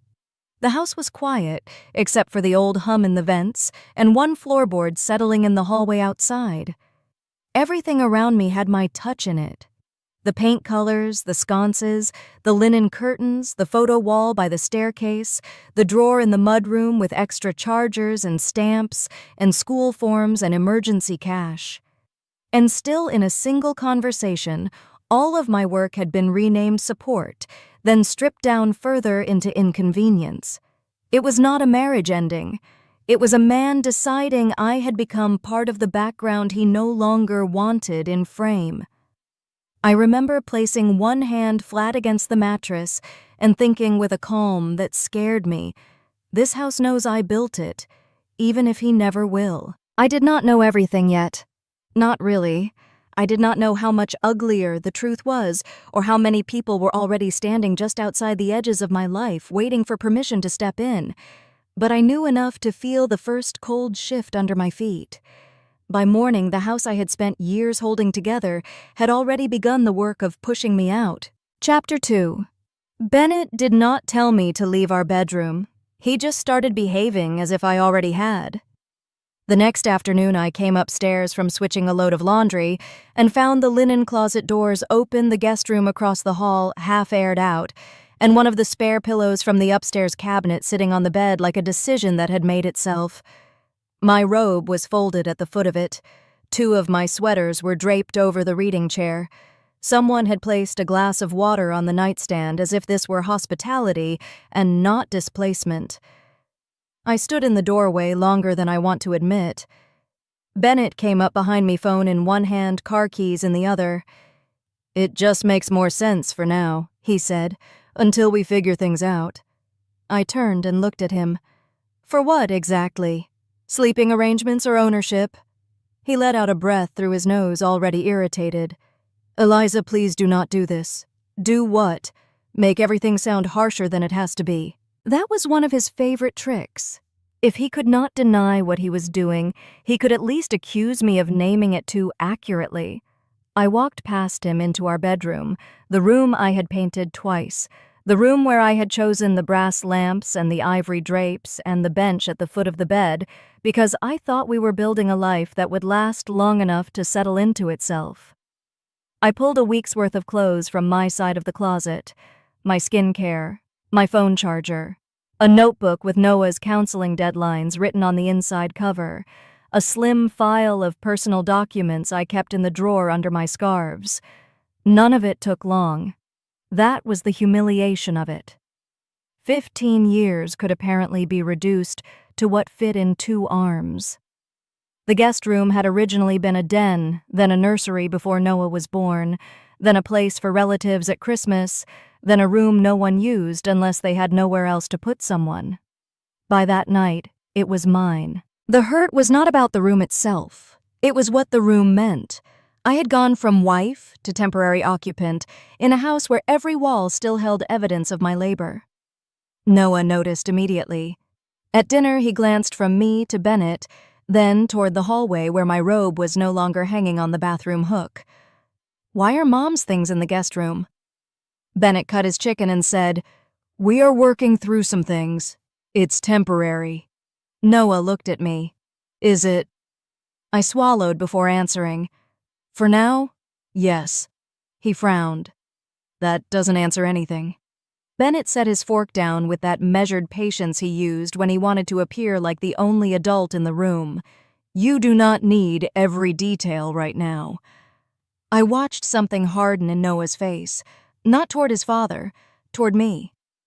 "Maybe I do," he said, "because everyone's acting weird and no one's saying anything." I wanted to tell him the truth the way it existed in my body, which was not neat enough for a 17-year-old boy already trying to finish calculus homework and write a college essay about resilience or ambition or whatever the admissions consultants were telling children to package themselves as that year. I wanted to tell him that grown people could build beautiful houses around rotten beams and call it success until the floor finally gave way. I wanted to tell him there was a woman younger than me somewhere in the edges of this story, and that his father was already talking about our family like something to be divided and distributed. Instead, I said, "I'm trying to handle this the right way." He pushed his plate back. "I don't even know what the right way is because you won't tell me what's happening." Then he took his glass and went upstairs. That hurt more than the room had. Cecily started dropping by 2 or 3 times a week after that. She always arrived carrying something designed to make her presence look maternal: a bakery box, a tin of rugelach from a shop in New Canaan, cloth napkins she claimed she thought I might need for Sunday supper. She never once came empty-handed, which was part of how she got away with saying what she said. She stood in my kitchen one afternoon while I was sorting the mail into bills, school notices, and things that could wait, and watched me with an expression that wanted to pass for concern. "Bennett is under a tremendous amount of pressure," she said. I kept opening envelopes. "I'm aware. Men like him don't always know how to say what they need before things get bad." I slid a dentist reminder into Noah's folder. Men like him. She ignored that. "You have always been wonderful at the little things, Eliza, but sometimes little things become a way of hiding from bigger vision." I looked up then. Bigger vision. She gave me a soft smile, the kind that made outsiders think she was gracious. "Bennett has built something extraordinary. That kind of responsibility changes a person. A woman has to grow with it." I laughed once quietly because I did not trust myself to do more. "Grow with it? You mean disappear inside it?" Her face changed by less than an inch. "I think you have been unhappy for longer than you want to admit. That was another talent she and her son shared. They could wound you and then act puzzled when you bled." The first time I saw the girl in my kitchen, it was a Saturday afternoon in March. Rain pressed gray against the windows, and the house smelled faintly like coffee and furniture polish. I had gone upstairs to get the folder with Noah's latest transcript for a meeting later that week. When I came back down, I heard a laugh I did not recognize. She was standing barefoot by the island, wearing a cream sweater that hung loose off one shoulder, and reaching into the cabinet next to the sink for a wine glass. Not searching, not guessing, reaching. That was the part that lodged in me. You do not find the right cabinet in someone else's kitchen unless someone has already shown you where things belong. She turned when she heard me. She could not have been more than 29, maybe 30. Pretty in a polished, bright way, the kind of face that still believed life would rearrange itself around desire if she smiled at the right man long enough. She froze for half a beat, then tried on a nervous expression that was meant to read as decent. "Oh. Hi. Bennett said you were upstairs." I looked at the wine glass in her hand. That did not answer anything, so she pushed on. "We are just going over a few details for Tuesday. The donor dinner." Of course they were. She worked in marketing for Cedar and Stone. At least that was the title attached to the version of her Bennett had fed the world. I had seen her name on emails before. Madison Reed. Lots of exclamation points. Too much gratitude. The kind of bright competence men like Bennett found flattering because it made them feel like mentors and kings at the same time. I set Noah's transcript on the counter. "And you needed my kitchen for that." Before she could answer, Bennett came in from the mudroom carrying 2 garment bags. "There you are," he said to me in the tone people use when everyone should pretend there is nothing strange happening. "Madison is helping with Tuesday." Madison lowered the glass. "I can go." "No," I said, and even to my own ears my voice sounded strangely calm. "You are already here." Bennett gave me a warning look. I had seen that look across dining tables at charity events in front of contractors. It meant, "Do not make me manage you." I wanted to throw the glass she was holding. Instead, I opened the refrigerator, took out the container of chopped vegetables I had prepped that morning, and started arranging them on a tray for Noah, because somewhere in the middle of watching another woman stand in my kitchen like she had been there before, I still remembered my son hated celery and liked extra ranch. Madison spoke again, quieter this time. "I really didn't mean to make anything uncomfortable. I almost admired the sentence. It was so clean, so useful. It let her sound kind without requiring her to know what she was standing inside." "No," I said. "I'm sure you didn't." That evening, Cecily arrived for dinner, as if summoned by humiliation itself. She kissed Bennett's cheek, squeezed Noah's shoulder, and looked at Madison with the pleased curiosity of a woman pretending not to approve too quickly. "Madison is lovely," she said later, while helping me carry plates into the kitchen. "So polished. She understands how to move in those circles." I set a stack of salad plates down harder than I intended. "What circles are those exactly?" "My house?" Her eyes flicked toward the dining room. "Eliza, if you insist on making every transition ugly, you will only hurt yourself." Transition. That was the word she chose for a stranger, learning where I kept the glassware. Naomi came over 2 nights later with Thai takeout and a bottle of Pinot Noir. Naomi Pike had been in my life for 12 years, long enough to know how I took my coffee, long enough to know that when I said I was fine, I usually meant not now. She sat cross-legged on the edge of the guest bed while I picked at noodles from the carton and pretended food still belonged in my body. She made a face. "He had her in the house already." I looked up. I had not told her that part yet. "How did you know?" She blinked once too fast. "I mean, come on. Men like Bennett always move fast once they decide they're done." Maybe. But there was something off in the way she said it, like she had not guessed so much as confirmed. She handed me the wine. "You should not stay there much longer." That was another thing. She had become very decisive about what I should do in a way that felt less like loyalty than logistics. "I'm not leaving until I know what happens with Noah," I said. She nodded too quickly. "Right. Of course. And Bennett is saying what exactly? That the house is his." I stared at her. Again, I had not used those words. She shifted, then recovered with a too bright smile. "I just know how men like that think." Maybe she did, or maybe someone had been keeping her unusually informed. A few days later, there was a fundraising luncheon at Noah's school, one of those carefully dressed daytime events where women in cream blazers and men with expensive watches eat grilled salmon under floral centerpieces and talk about arts funding like civilization depends on paddle raises. I went because Noah was on the student media committee and because absence in a town like ours becomes its own kind of confession. The room changed when I walked in, not visibly enough for anyone to call it out, just enough for me to feel it. Hands lingered on my arm a beat too long. Smiles softened into pity. Pastor Evelyn Brooks from our church touched my shoulder and said, "I've been thinking about you," which, in our town, usually meant everyone had already decided what version of your pain made the most sense to them. Near the silent auction tables, a woman I had known for years leaned in and asked in a voice dipped in concern, "How are you holding up?" Holding up from what exactly I wanted to ask. From being replaced. From being discussed. From becoming a cautionary tale before I had even been given the courtesy of my own narrative. Instead, I said, "I'm fine." No one ever believes a woman when she says that. They only decide whether her performance is convincing enough to let them stop pretending they care.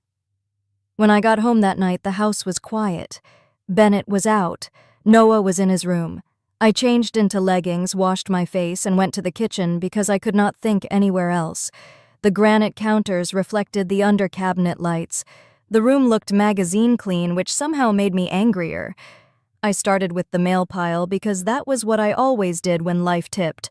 Sort, stack, label, make chaos smaller. A second home equity line statement surfaced from beneath a Pottery Barn catalog. I frowned and opened it. Then an old invoice from a subcontractor tied to a project in Darien that Bennett had told me closed clean months ago. Then a lender notice addressed to Cedar and Stone for a property I thought had already been refinanced and stabilized. I sat down slowly.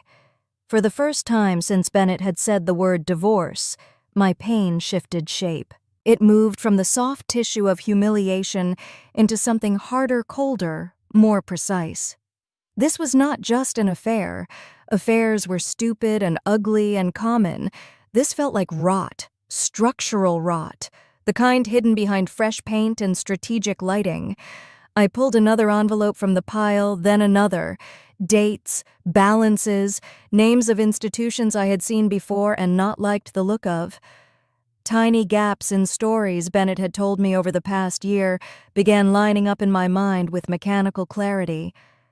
Upstairs, Noah's footsteps crossed his bedroom floor. Somewhere outside, a car door slammed and an engine started. The refrigerator hummed behind me.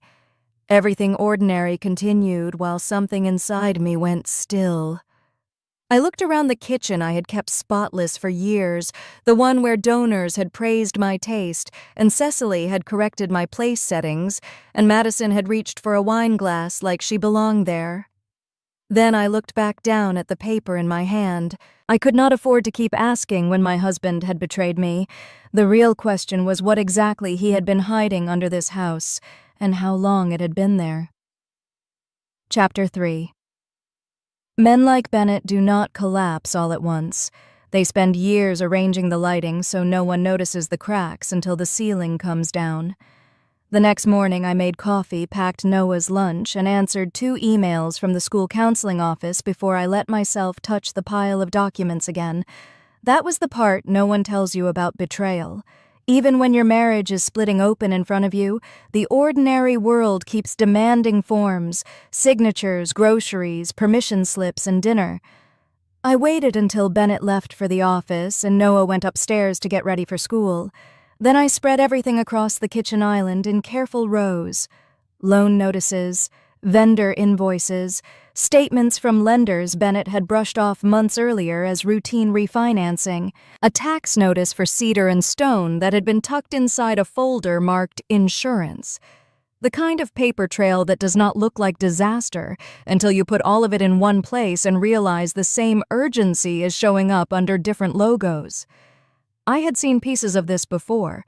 That was the part that made me feel stupid and sharp at the same time. A project in Darien that closed, but somehow never seemed to free up cash. A landscaping company that got told next Friday so many times I started recognizing the owner's voice before he even said his name. One of Bennett's old car payments hanging around longer than it should have even after he drove home something newer and shinier.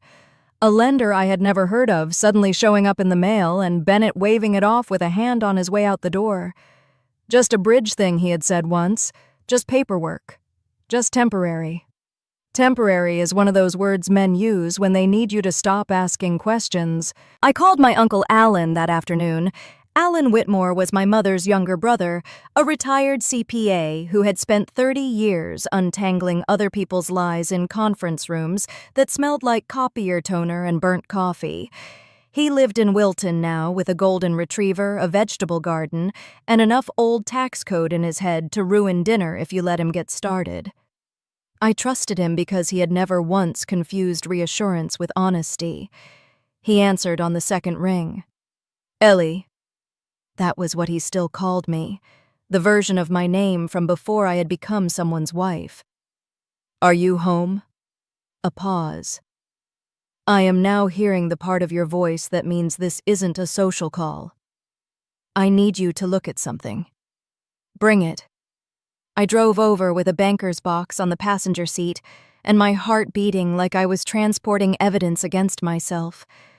Alan met me in his driveway in an old navy fleece and reading glasses he had forgotten to take off. When he opened the box on his dining table, he did not start talking right away. That alone told me more than comfort would have. He read, turned pages, wrote 3 figures on a legal pad, crossed one out, kept going. I stood by the window and watched a squirrel tear through the bare edge of his yard, while my whole life sat under his hands in envelopes and statements. Finally, he leaned back and removed his glasses. He's not rich, he said. I stared at him. He's living on the weeks before all the bills start hitting at once. I sat down slowly. Alan tapped one document with the eraser of his pencil. This house has been leveraged more than once. You knew about the first refinance. Yes? You did not know about all of this. He moved to another paper. These projects are too dependent on short-term cash. He's carrying vendors longer than he should. There's tax pressure here. At least some of the business debt is tied to personal guarantees. And this lender, he said, sliding one statement toward me, this is not a lender people use when everything is healthy. I looked down at the page and felt the room go colder. So what does that mean? It means the image is cleaner than the structure. He said it the way a surgeon says a diagnosis he assumes you are strong enough to hear. I let out a breath I had been holding for months, maybe years. He kept saying things were tight because Noah's school costs had gone up, because labor had gotten more expensive, because everyone was stretched after rates changed. Alan gave me a look over the rim of his glasses. People under pressure tell the truth in pieces. What they leave out matters more. He spent the next 40 minutes doing what he did best, not lecturing, not dramatizing, just laying the bones of it on the table. The house had been leaned on harder than Bennett ever admitted. Cedar and stone was not a thriving machine, so much as a polished act held together by timing image and the hope that the next project would rescue the last one. Some of Bennett's lifestyle was being floated by leverage and delay, not profit. There was enough movement to keep the illusion alive, but not enough stability to call it safe. I thought about every candlelit dinner, every open house, every charity event where I had made our life look expensive and seamless. I had been dusting surfaces built over hollow places. Then Alan asked the question no one else had. What is still yours? I looked up. My grandmother left me money when she died. Separate account? Yes. Never put into a joint account? No. Good. What about your retirement from the law firm? I rolled it over years ago. It's separate, too. He nodded once. Keep it that way. You do not let clean money touch his sinking ship if you can help it. The words stung because they were true. I thought of my grandmother June Hartwell standing behind the register in her small design shop in Ridgefield when I was in college, telling me that women should always know where the good silver and the emergency money were kept. At the time, it had sounded quaint. Now it sounded like a survival manual. "What about Noah?" I asked. Alan folded his hands. "You protect what is his before Bennett starts treating his future like one more piece on the board." That sentence stayed with me. 3 days later, I met with a family law attorney in White Plains named Renee Calloway. Her office was on the 4th floor of a brick building that smelled faintly of lemon cleaner and old paper. Nothing about her waiting room said comfort. No inspirational quotes, no glossy pamphlets about new beginnings. Just neutral art, 2 chairs, and the kind of silence that made you sit up straighter. Renee came out herself, black suit, dark hair pinned back, no wasted movement. "Mrs. Cole?" "Eliza." She nodded once and led me into her office. I liked her immediately for all the wrong reasons. She did not seem warm. She seemed useful. I sat down and handed her my folder. She skimmed the first pages faster than most people read a menu. "What is in your name only?" I told her. "What did you inherit and where is it now?" I told her that too. "Any joint accounts you funded substantially with separate money?" "A few household things over the years, nothing major." "Did he ever have you sign personal guarantees for business obligations?" "Not that I remember." "Not that you remember is not the same as no." I felt myself sit up. "No, I would remember that." She nodded. "Good. How old is your son?" 17. "College applications?" "Yes." "Has your husband threatened support through school decisions, housing access, tuition?" "Not directly. He talks about stability and logistics." "That usually means leverage." That was when I knew she understood men like Bennett. She kept going. "What matters most to him?" I almost said winning, but that was too broad. The house, the company, the image of being the one who built everything. "What vehicles are tied to the business?" I told her what I knew. "What debt is attached to the properties directly or indirectly?" I handed her Alan's notes. She read them, then looked up at me for the first time in a way that felt less like evaluation and more like recognition. "He is addicted to symbolic assets," she said. "The kind people can point to." I stared at her. She set the papers down. "If he wants the things that make him look successful, there may be a way to let him keep exactly what he insists on keeping."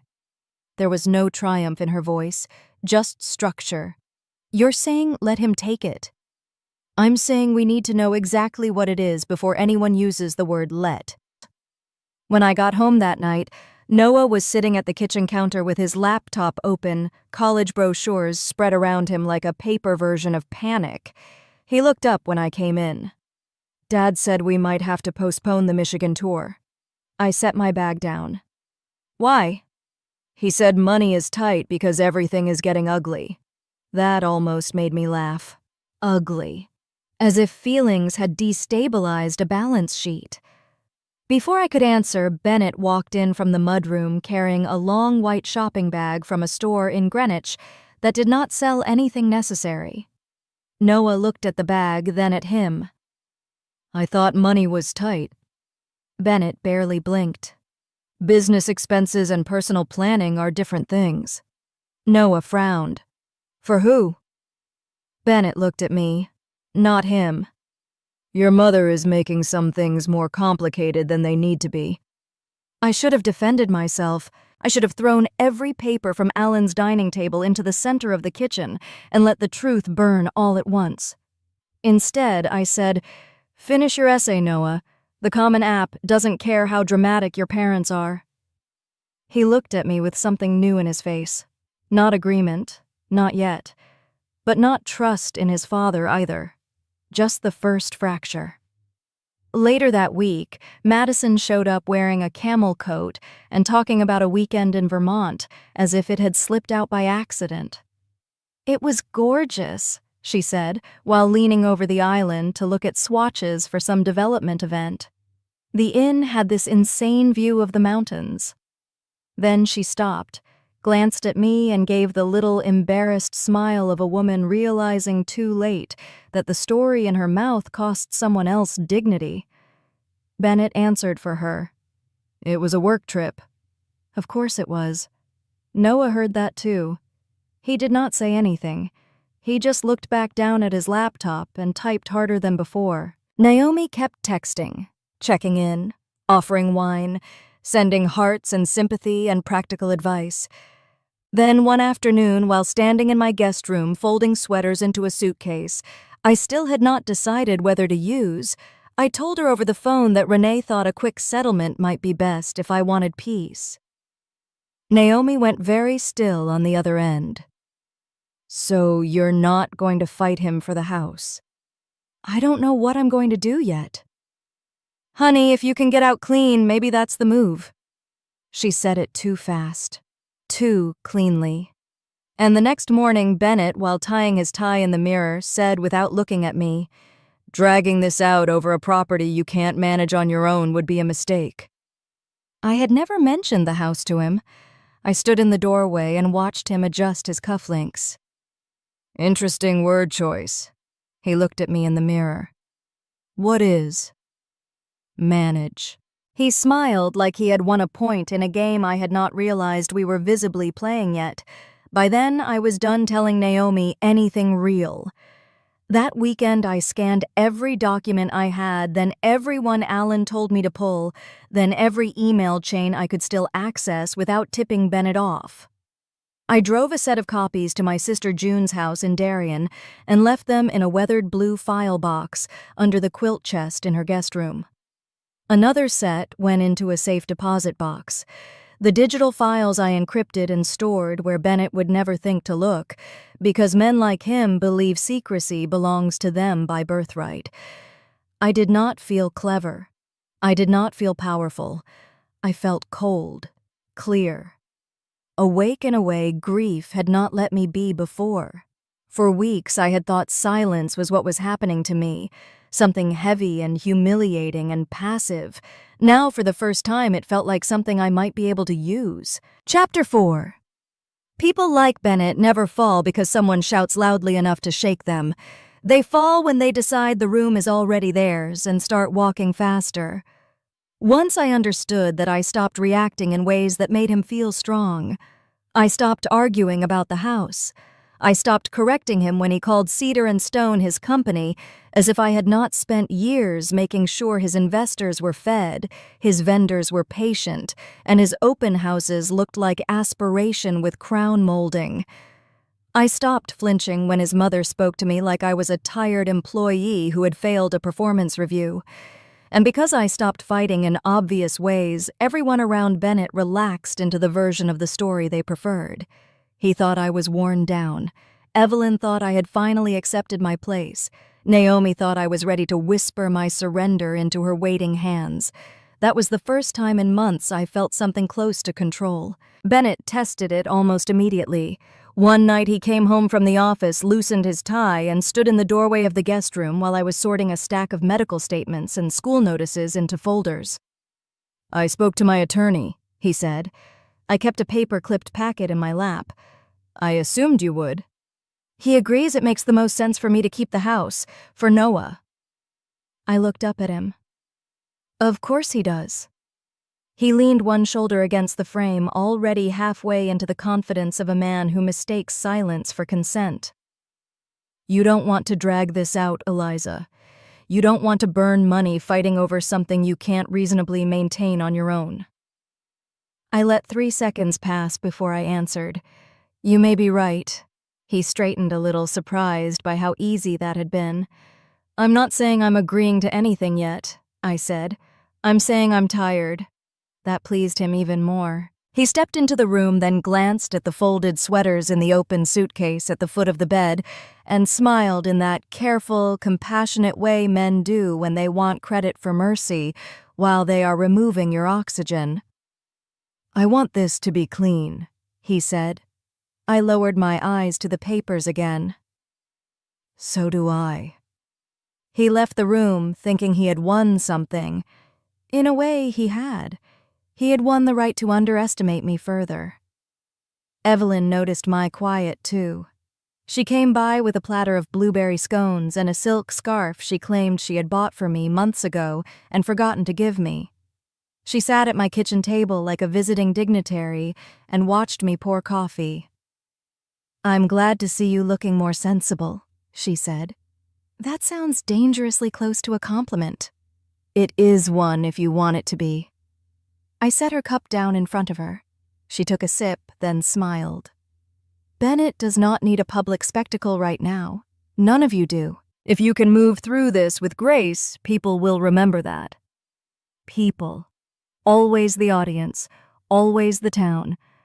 I folded a dish towel and set it beside the sink. "That's very generous of you, Evelyn, to worry about what people will remember." Her eyes cooled slightly. "You think I'm cruel because I don't indulge your emotions? I'm practical." "No," I said softly. "I think you're cruel because you dress practicality in pearls and call it wisdom." For a moment, the room went very still. Then she laughed once. "There is that old spark. I was beginning to wonder if it had gone out." She left 20 minutes later, convinced I think that I was too exhausted to be dangerous.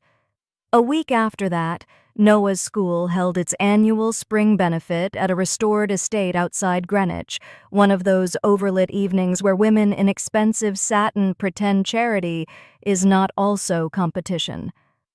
I almost stayed home. Then Noah texted from upstairs asking if I was still coming, and I understood what absence would look like. Not peace, defeat. So I wore a black dress I had bought 3 years earlier for a board dinner, pinned my hair back, and drove myself there. The ballroom was all candlelight and white roses and quiet money. The auction tables glowed under soft amber lighting. A jazz trio played near the bar. For the first 20 minutes, I got exactly what I expected. Sympathetic glances, hands squeezing my forearm a little too long, women lowering their voices when they said my name. Pastor Evelyn Brooks pressed my hand between both of hers and said, "You have been on my heart." I smiled because that was easier than saying how unfortunate for me that my pain has become a group prayer request. Then I saw Bennett. He was standing near the donor wall with Madison at his side, not touching her in any way rude enough to be called out, just close enough that everyone with functioning eyes understood. She wore deep green silk and a look of careful composure, like she knew she was being watched and was trying to appear worthy of the risk. Bennett bent his head to say something near her ear, and she smiled up at him with the kind of bright, private softness that belongs to people who think the hard part is already over. Evelyn was nearby, speaking to a cluster of older women from church and the school foundation board. She turned just enough to see me notice them, then gave me a look so smooth it could have been read as pity from across the room. That was the humiliation of public life in towns like ours. No one had to do anything openly. All the work could be done in posture distance and who stood beside whom. I took a champagne flute from a passing tray and forced my shoulders down. Noah came over a minute later in his dinner jacket, taller than he had been 6 months earlier, all bone and tension. "You came," he said. "Of course I did." His eyes slid past me and landed on his father and Madison. For the first time, he did not look confused. He looked embarrassed. Not for me. For him. A woman from the counseling office, Lila Hart, approached with a folder tucked under her arm and a smile that faltered when she registered the geometry of the room. "There you are, Noah. I wanted to make sure your Michigan housing deposit got handled before Monday." Noah blinked. "My what?" She looked at me, then at him. "The summer architecture immersion program. We sent the final notice to your parents last week." My chest tightened. Noah turned toward me. "I thought Dad said that was on hold."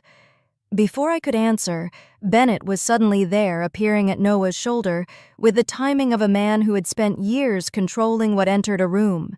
"We're reviewing some priorities," he said easily.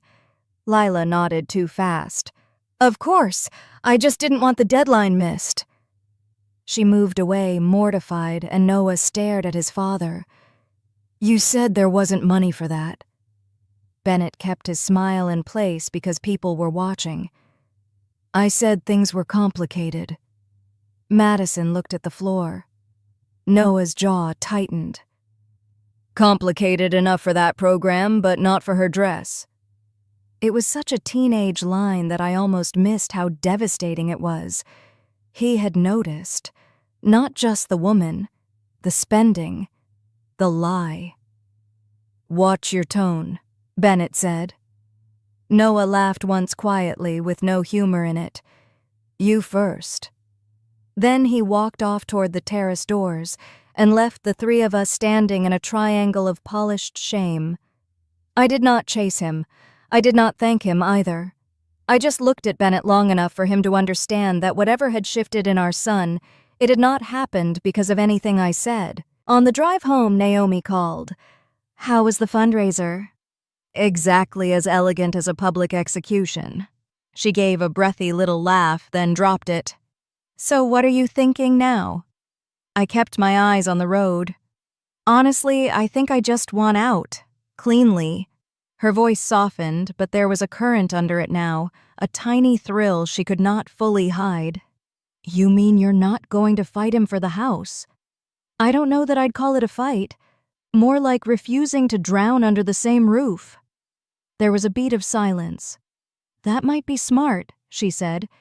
"Take what you can keep your dignity, start over."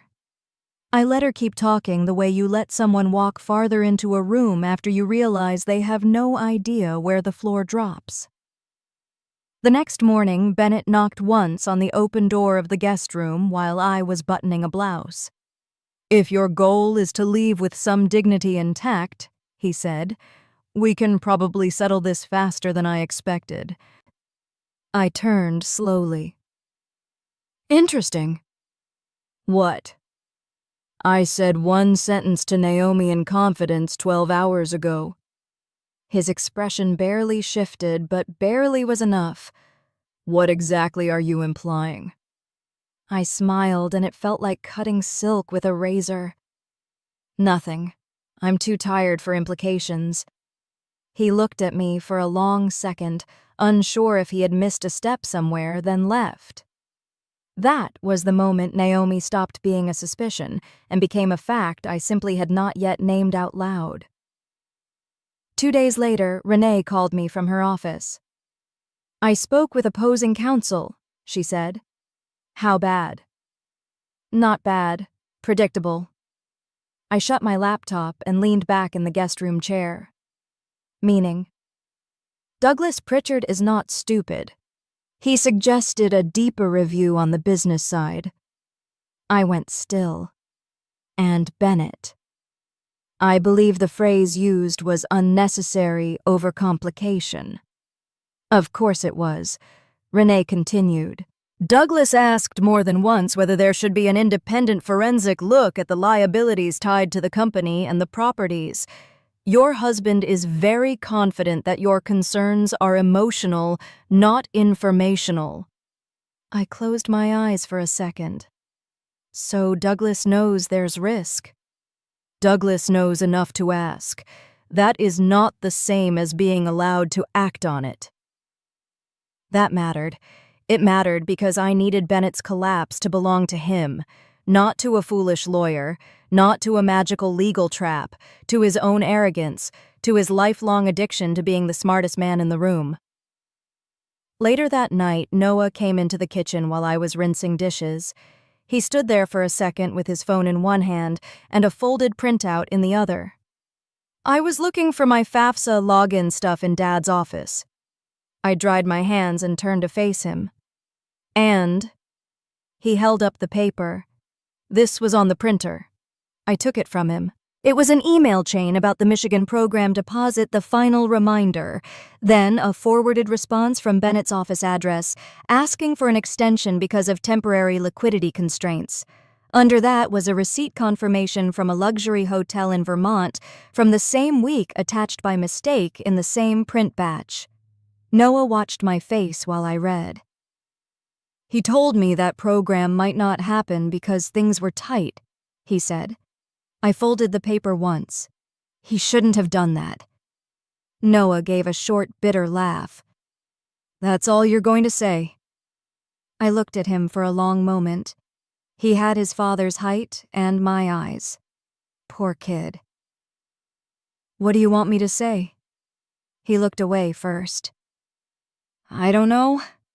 Maybe when you knew he was lying. Maybe why nobody says anything until it turns into this. There it was. Not anger exactly.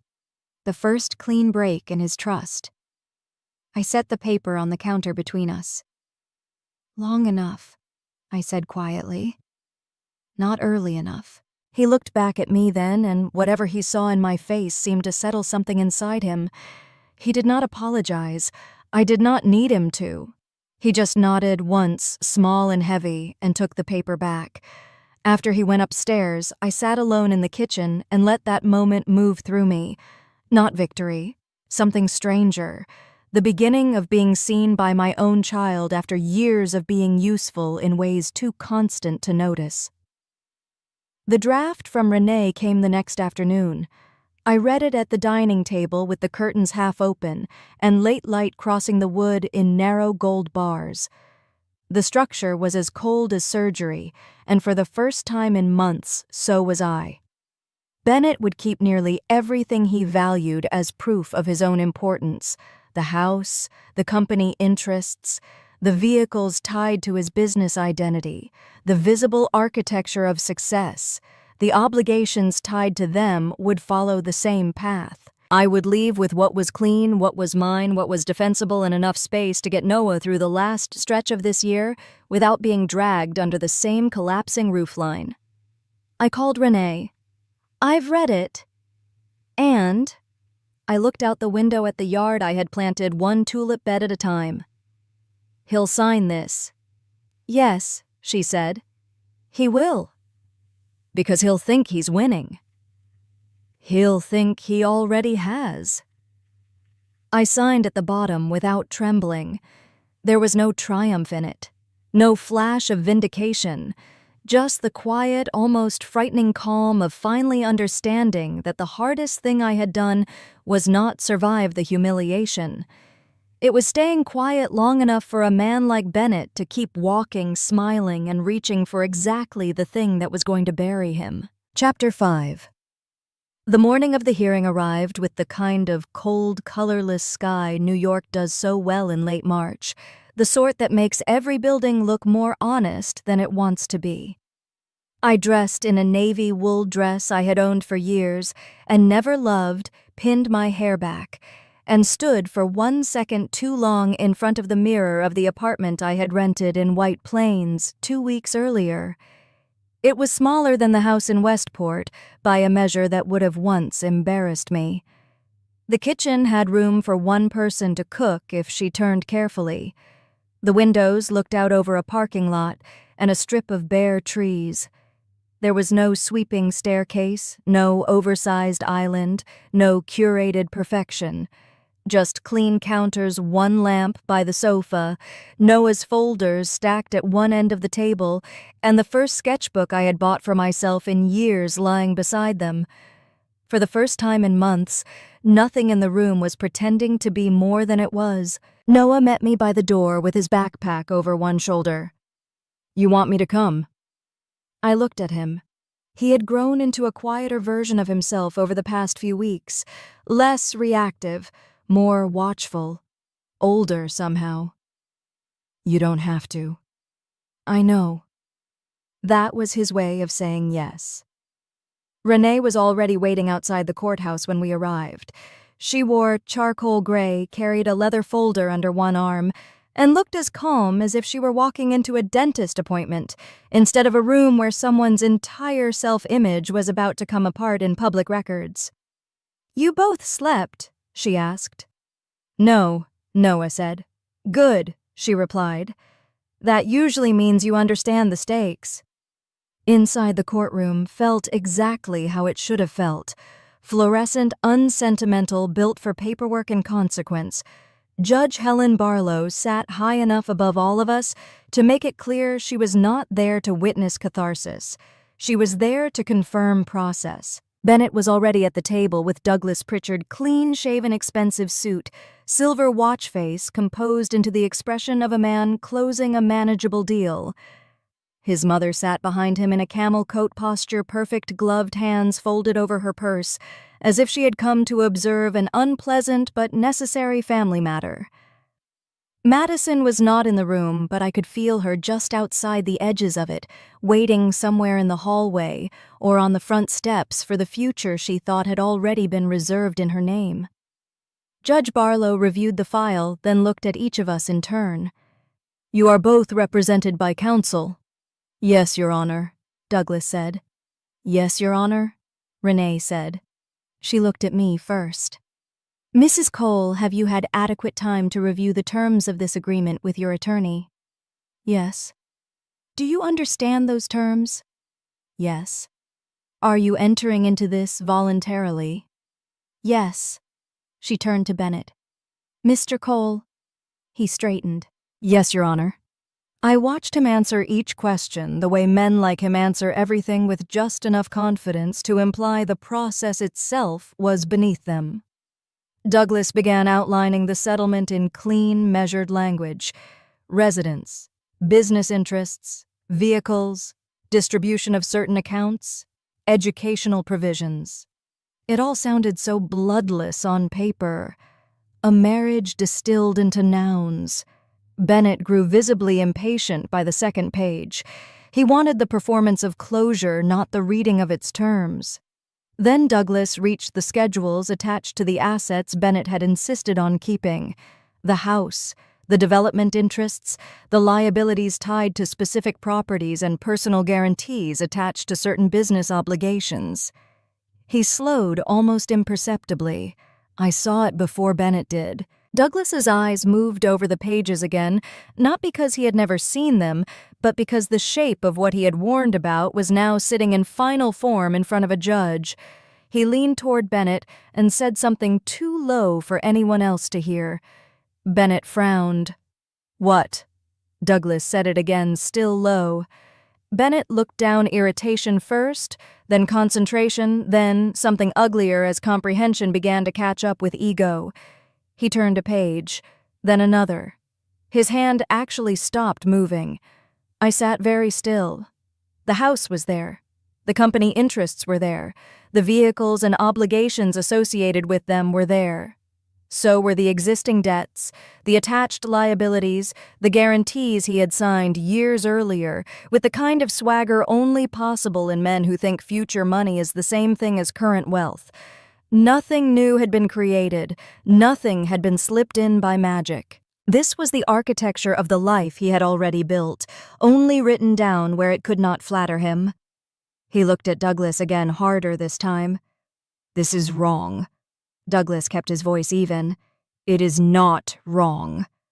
Bennett's face lost color by degrees. No, that's not what this means." Judge Barlow looked up. "Mr. Cole, is there a problem?" Douglas rose slightly in his seat. "Your Honor, I believe my client is reviewing the allocation schedule." "The same schedule attached to the agreement before the court." "Yes, Your Honor." Bennett finally spoke at full volume, though he was still trying to keep the panic under control. "There are liabilities in here that should have been separated." Renee did not move. Judge Barlow folded her hands. "Separated on what basis, Mr. Cole?" He turned toward me, then not the judge, not his lawyer. Me. "You knew." There it was, that reflexive male outrage, not at the debt, not at the risk, at the possibility that I had understood the paperwork he never thought I was capable of reading. I met his stare. I read what I sign. That landed harder than if I had shouted. Douglas cleared his throat. Your Honor, for the record, I did recommend a fuller review of obligations tied to the real property and business holdings before execution. Judge Barlow's eyes shifted to Bennett. You were advised to seek further review. Bennett looked trapped for the first time in our marriage. I was told it was unnecessary. Douglas did not rescue him. I advised caution. Judge Barlow glanced at the signed acknowledgment in the file. You were represented by counsel. You were advised. You had time to review. Are any of these liabilities newly created after negotiation? Douglas answered first. No, Your Honor. Are they attached to the assets and interests Mr. Cole insisted on retaining under this agreement?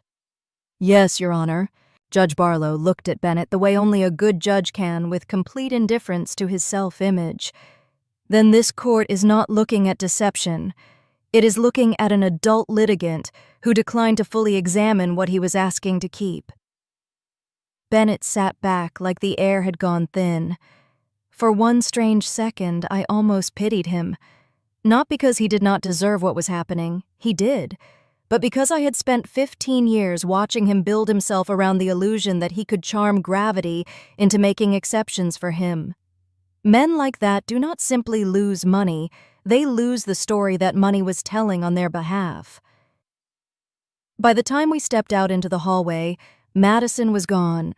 I knew because Bennett checked his phone twice before we even reached the elevator.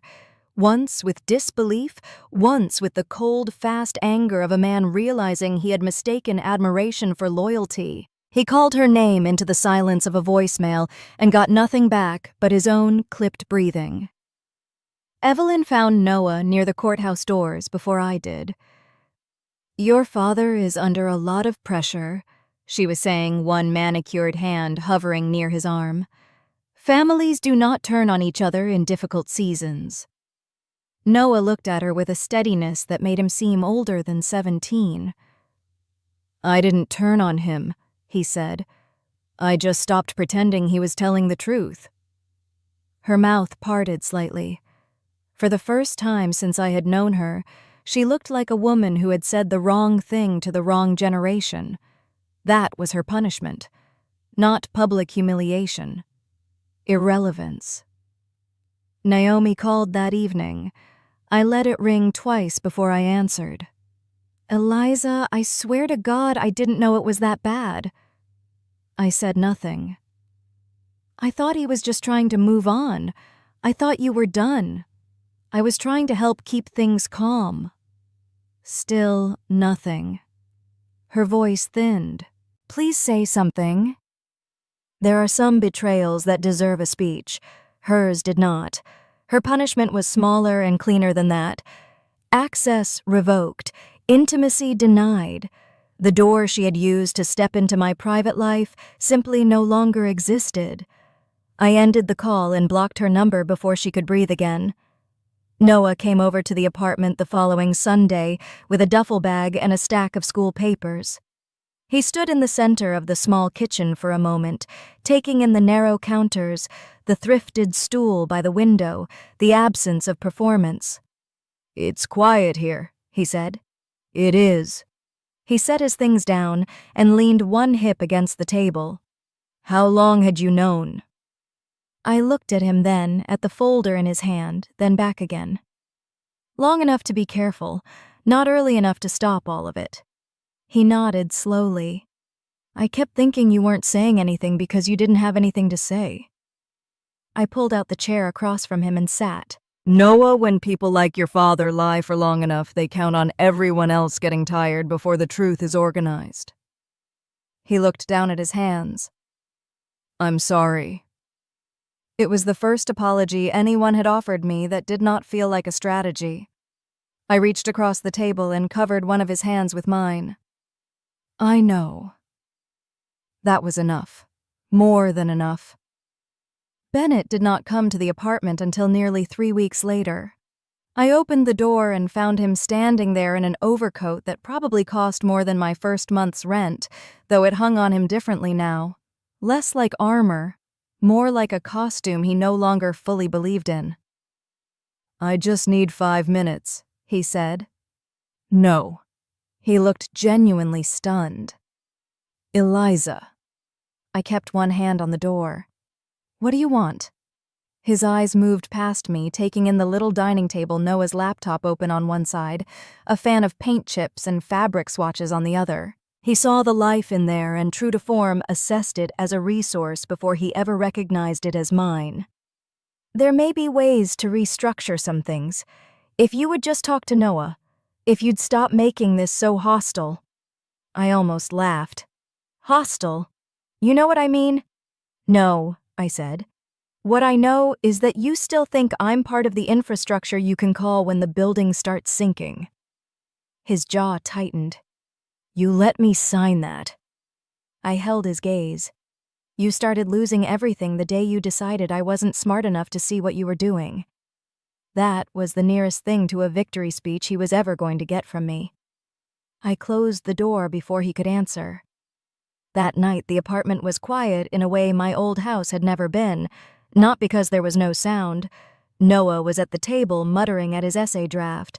A kettle clicked on in the kitchen. Someone in the hall laughed on their way to another apartment. It was quiet because nothing in the room was lying.